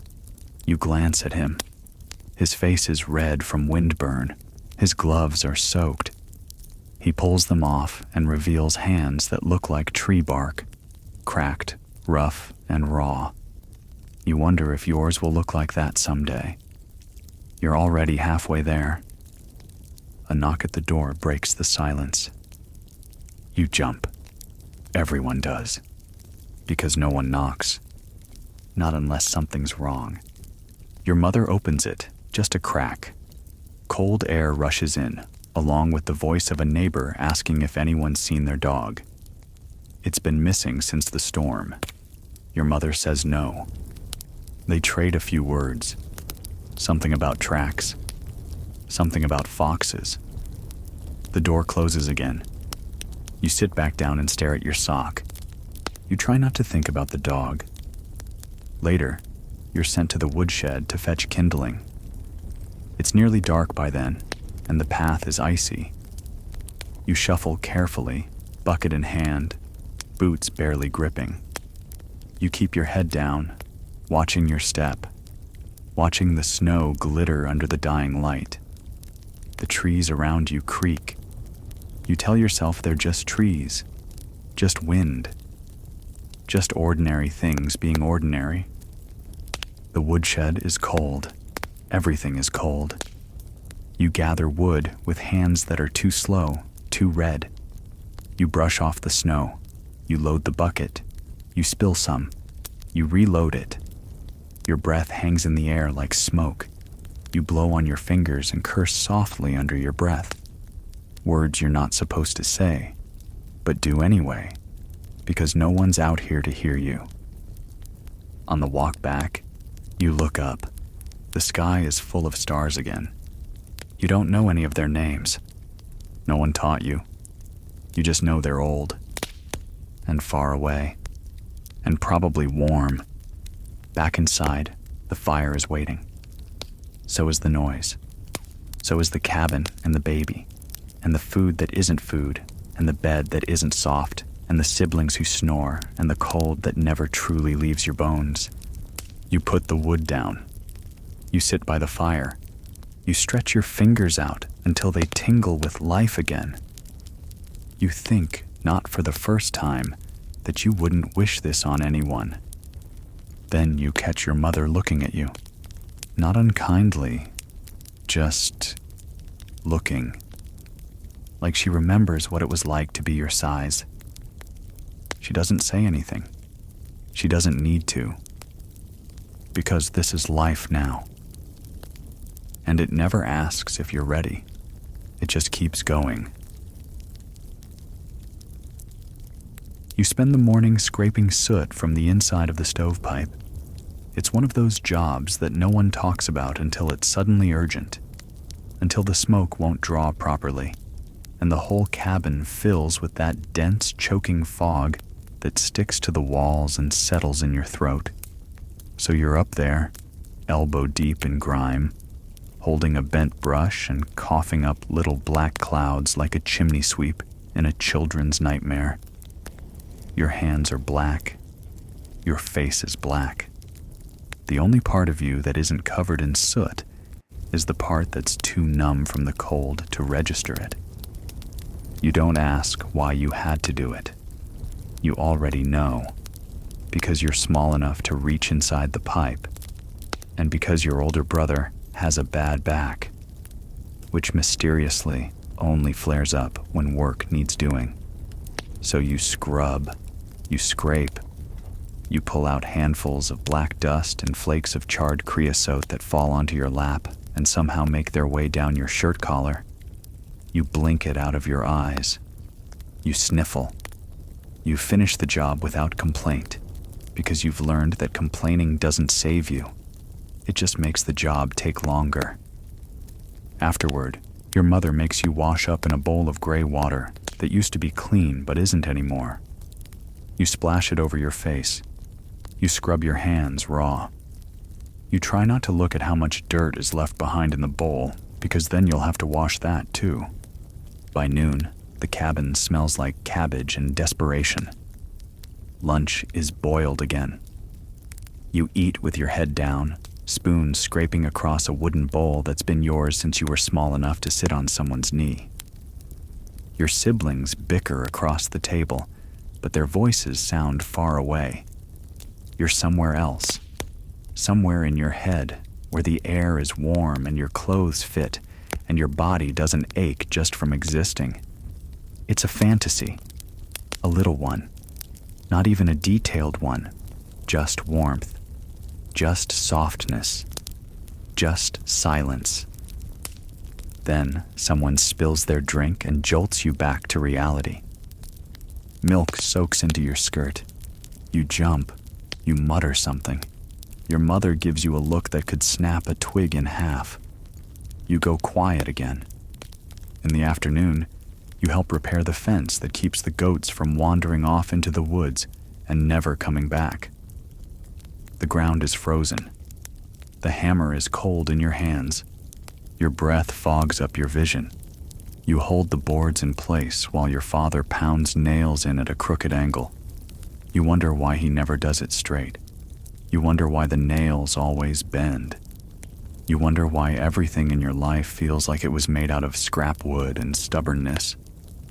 You stub your toe on a rock. You don't cry. You just stand there with your jaw clenched until the pain fades. Then you keep going. You find a rabbit carcass near the edge of the fence, half-eaten, fur scattered. Your father says fox, and you nod like that explains anything. You bury the remains under a pile of snow and try not to think about it. By dusk, your shoulders are so sore you can't lift your arms above your head. Your fingers are swollen. Your knees are stiff. You walk back to the house slower than usual, trailing behind the others. No one asks if you're okay. No one notices the blood on your knuckles from where you slipped and hit the fence post.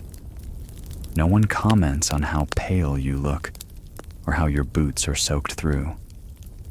Because everyone else feels the same way, and saying it out loud would make it worse. Supper is thinner than usual. The stew's more water than anything else. You chew slowly, staring into the bowl like it might hold answers, or escape, or maybe just flavor. Afterward, you help your mother grind corn. The millstone is heavy and uneven. You crank it while she pours the dried kernels in.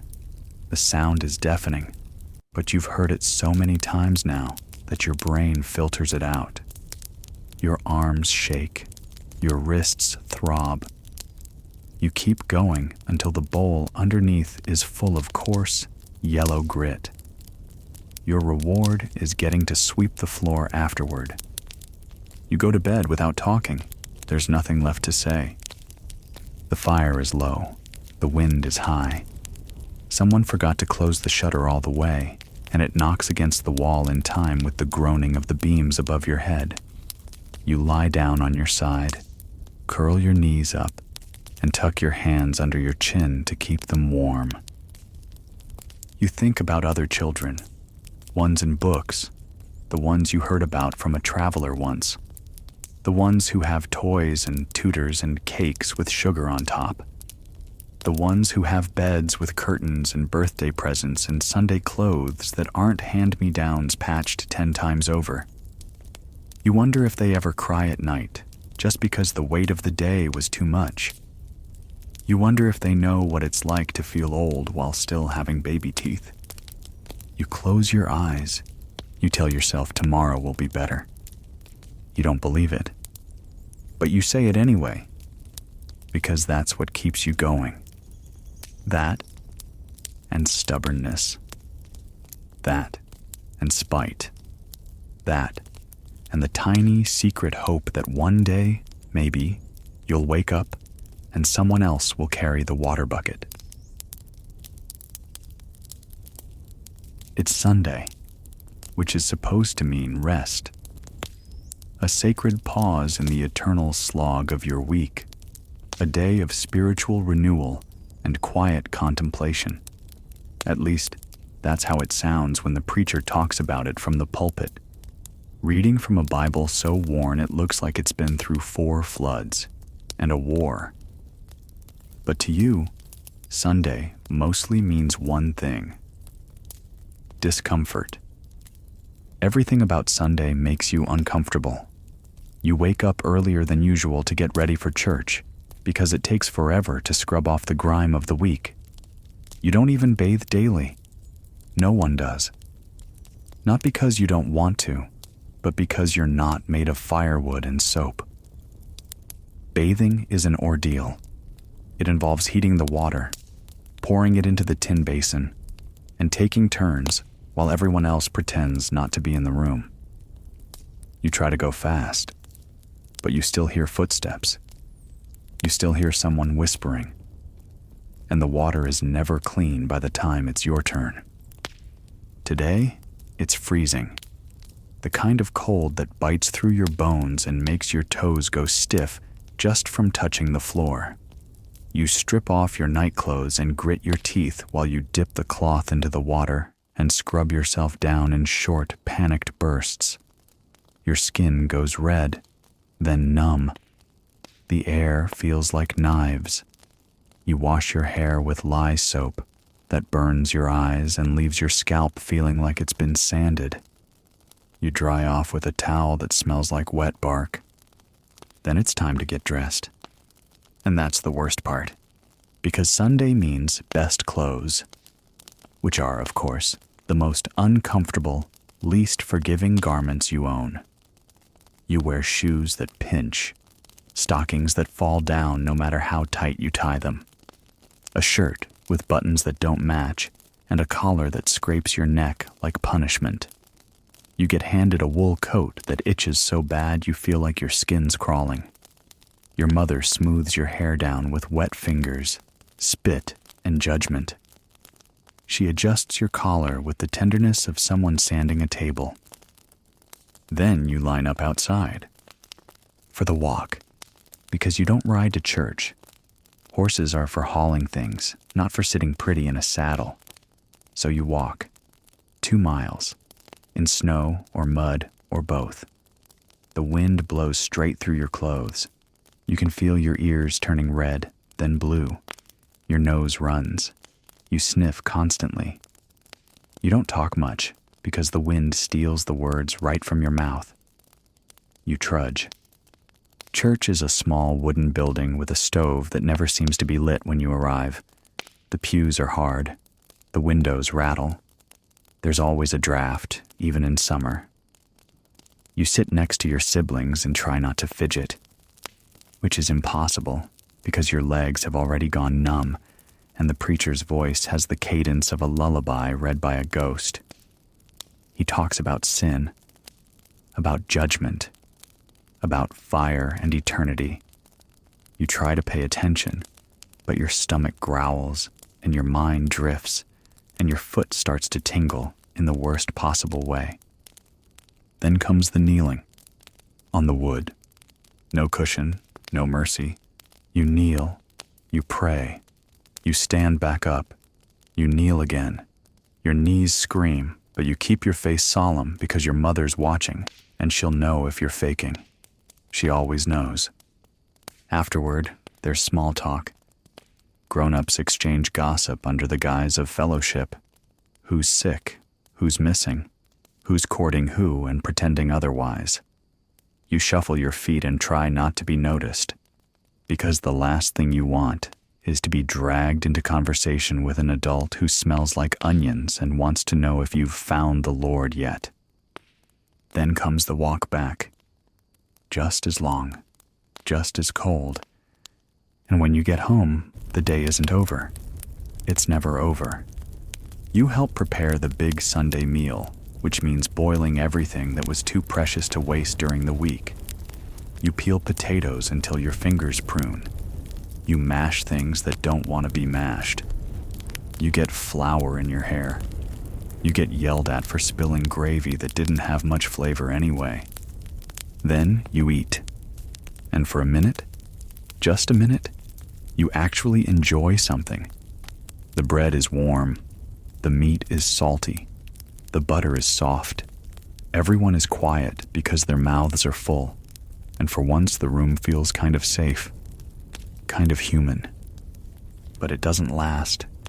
It never does. Because someone drops a plate.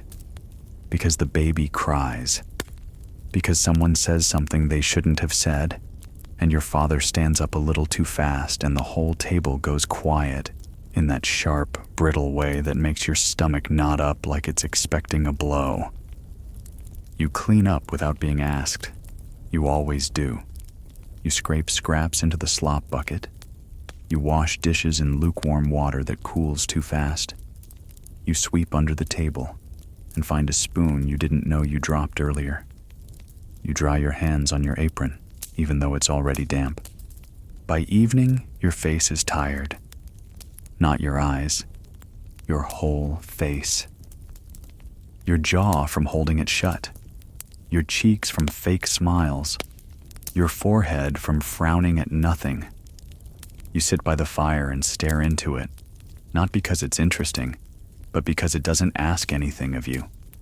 You watch the wood crackle, the flame curl around the logs. It's hypnotic. It's quiet. It's the only thing in the house that feels alive without being demanding. Your father is snoring in his chair. Your mother is darning something by candlelight.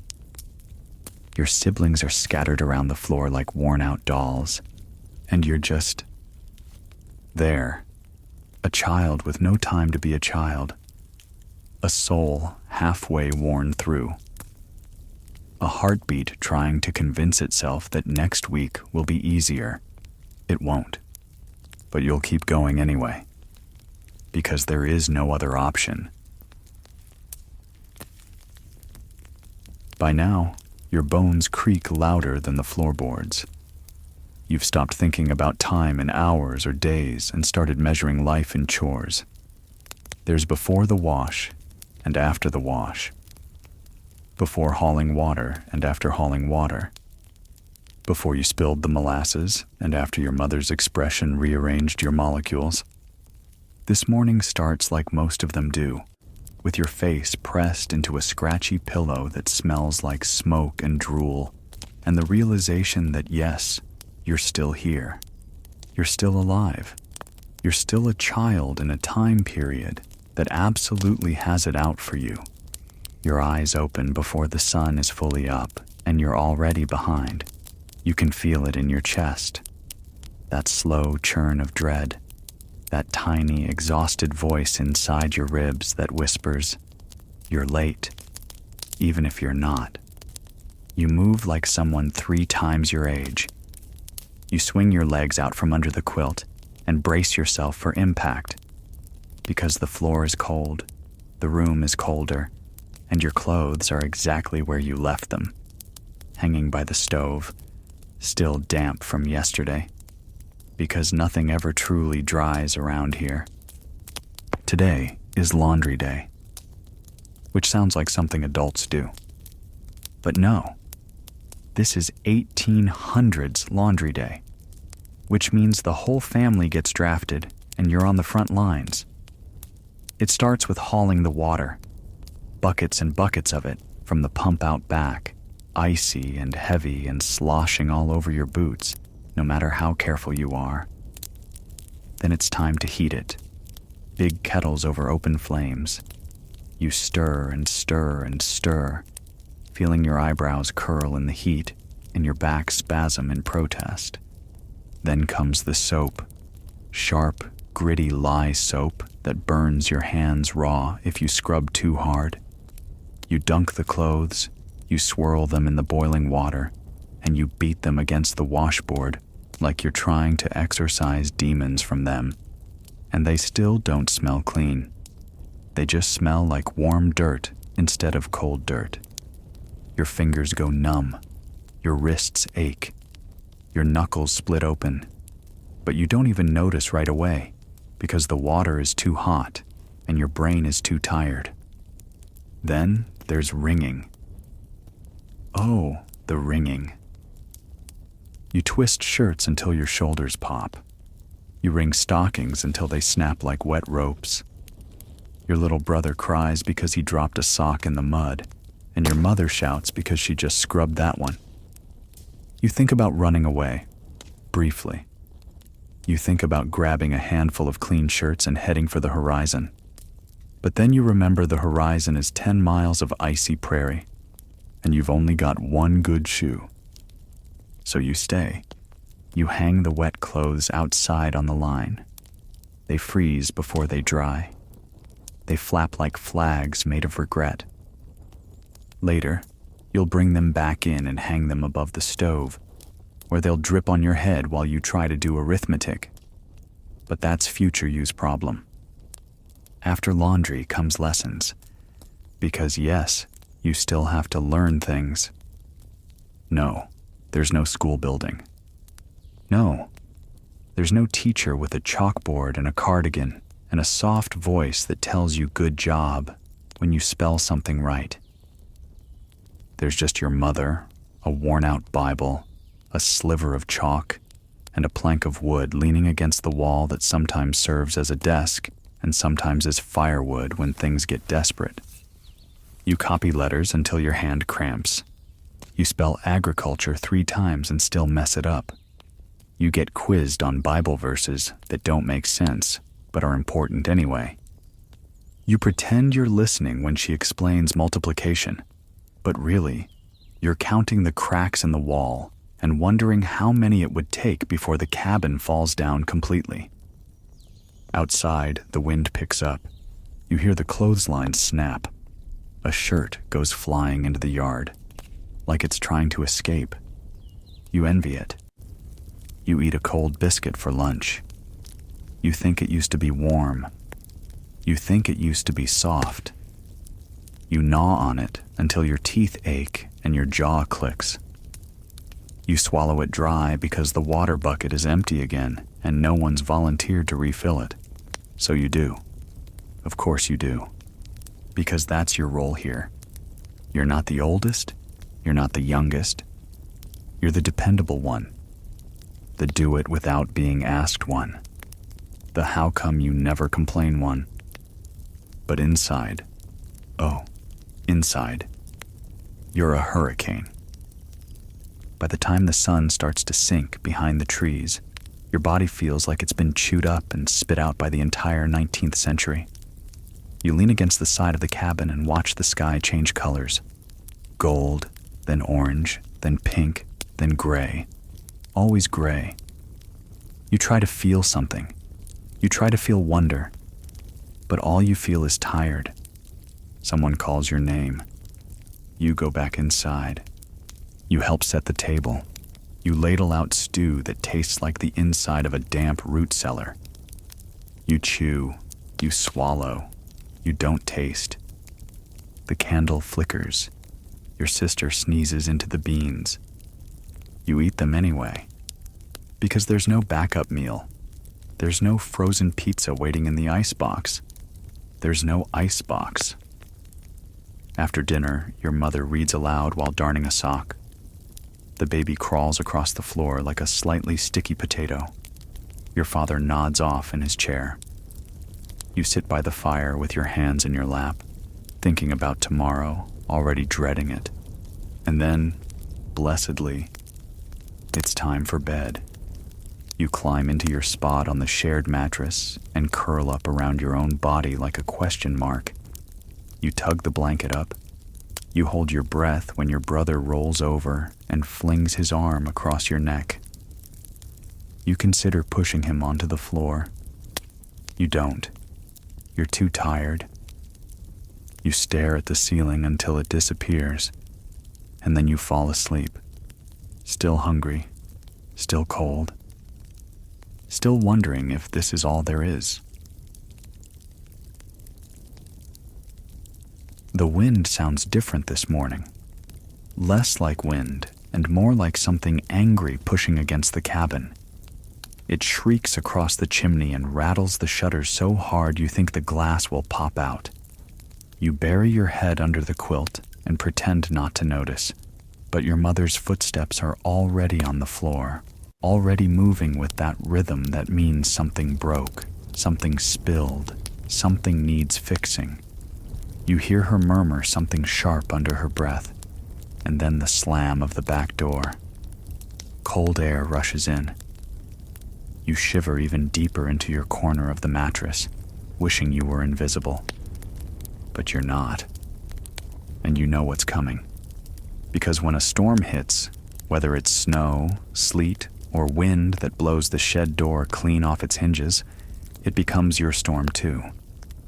You don't get to stay curled in bed and sigh and say, "What a miserable day." You don't get to spend it drawing pictures in your journal or gazing wistfully out the window. No, you spend it holding things down, nailing things shut, patching leaks, sopping up water with the last clean rag that was supposed to be for your face. You peel yourself out of bed. Your shirt is damp from your own breath. Your socks are still wet from 2 days ago. The stove has long since gone cold. You tiptoe around your siblings, trying not to wake them, and reach for your boots, stiff with frost. You try to jam your foot into one, but it's like sliding your toes into a block of wood. You grunt, you hiss, you finally get them on, and it feels like someone's clamping your feet with frozen iron. Outside, it's chaos. The woodpile has tipped over. Half the kindling is buried under snow and slush, and the wind has scattered bark and twigs across the yard like confetti at a funeral. You and your brother are sent to gather what you can. But the moment you bend down to pick up a branch, your mitten falls off, and your fingers hit the snow like they've touched boiling oil. Your brother laughs. You don't. You load up your arms with damp sticks and soggy branches. Your coat is too thin. The cold needles its way through every seam. You breathe through your nose until your nostrils freeze shut. Your eyes water, and then the tears freeze too. You drop a piece of wood. You pick it back up. You drop another. It doesn't end. Eventually, you drag the haul back inside. Everyone's wet. Everyone's mad. The fire won't start because everything is damp and refuses to catch. Smoke curls out, weak and greasy, and the room fills with that sour smell of failed heat. Your mother throws in a twist of dry grass. It flares, then dies. You fan it with your hands until your palms feel scorched. The fire finally starts, but the smoke lingers in the corners like it doesn't know it's supposed to leave. Now it's breakfast time. And what a breakfast. Today's masterpiece is cold mush reheated in a pan that's lost most of its bottom. It bubbles in weird patterns and smells faintly like the soap someone forgot to rinse out. You eat it anyway. Because you're not going to waste food. No one wastes anything. You eat around the burnt bits. You swallow too fast and burn your throat on the one part that somehow stayed hot. Your teeth crunch on something you hope is just a grain and not a rock. You don't ask questions. You just chew. You spend the afternoon inside because the wind is still howling and the snow is picking up again, which means cabin fever begins to simmer. Your siblings are fidgeting. The baby's crying on and off. Your mother is pacing. Your father is sharpening a knife for no apparent reason.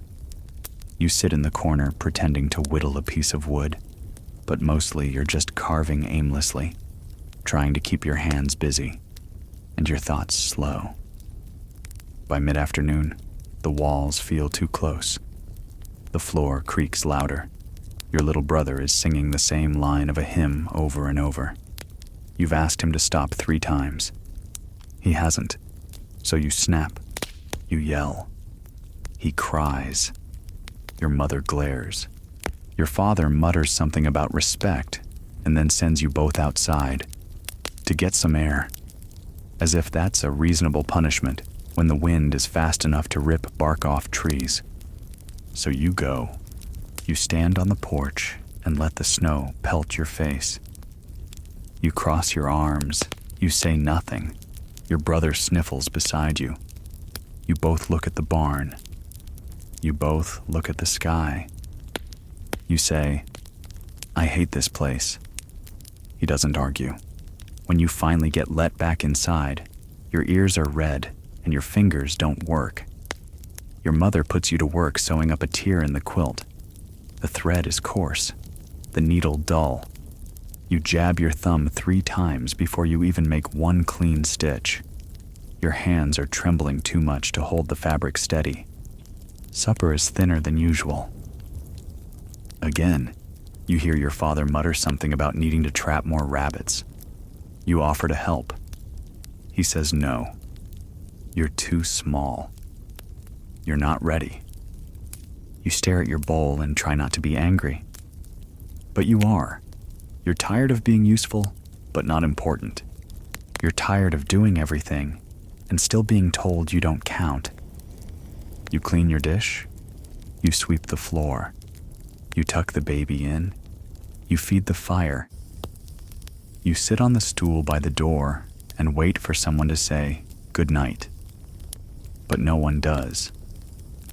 So you whisper it to yourself and go to bed.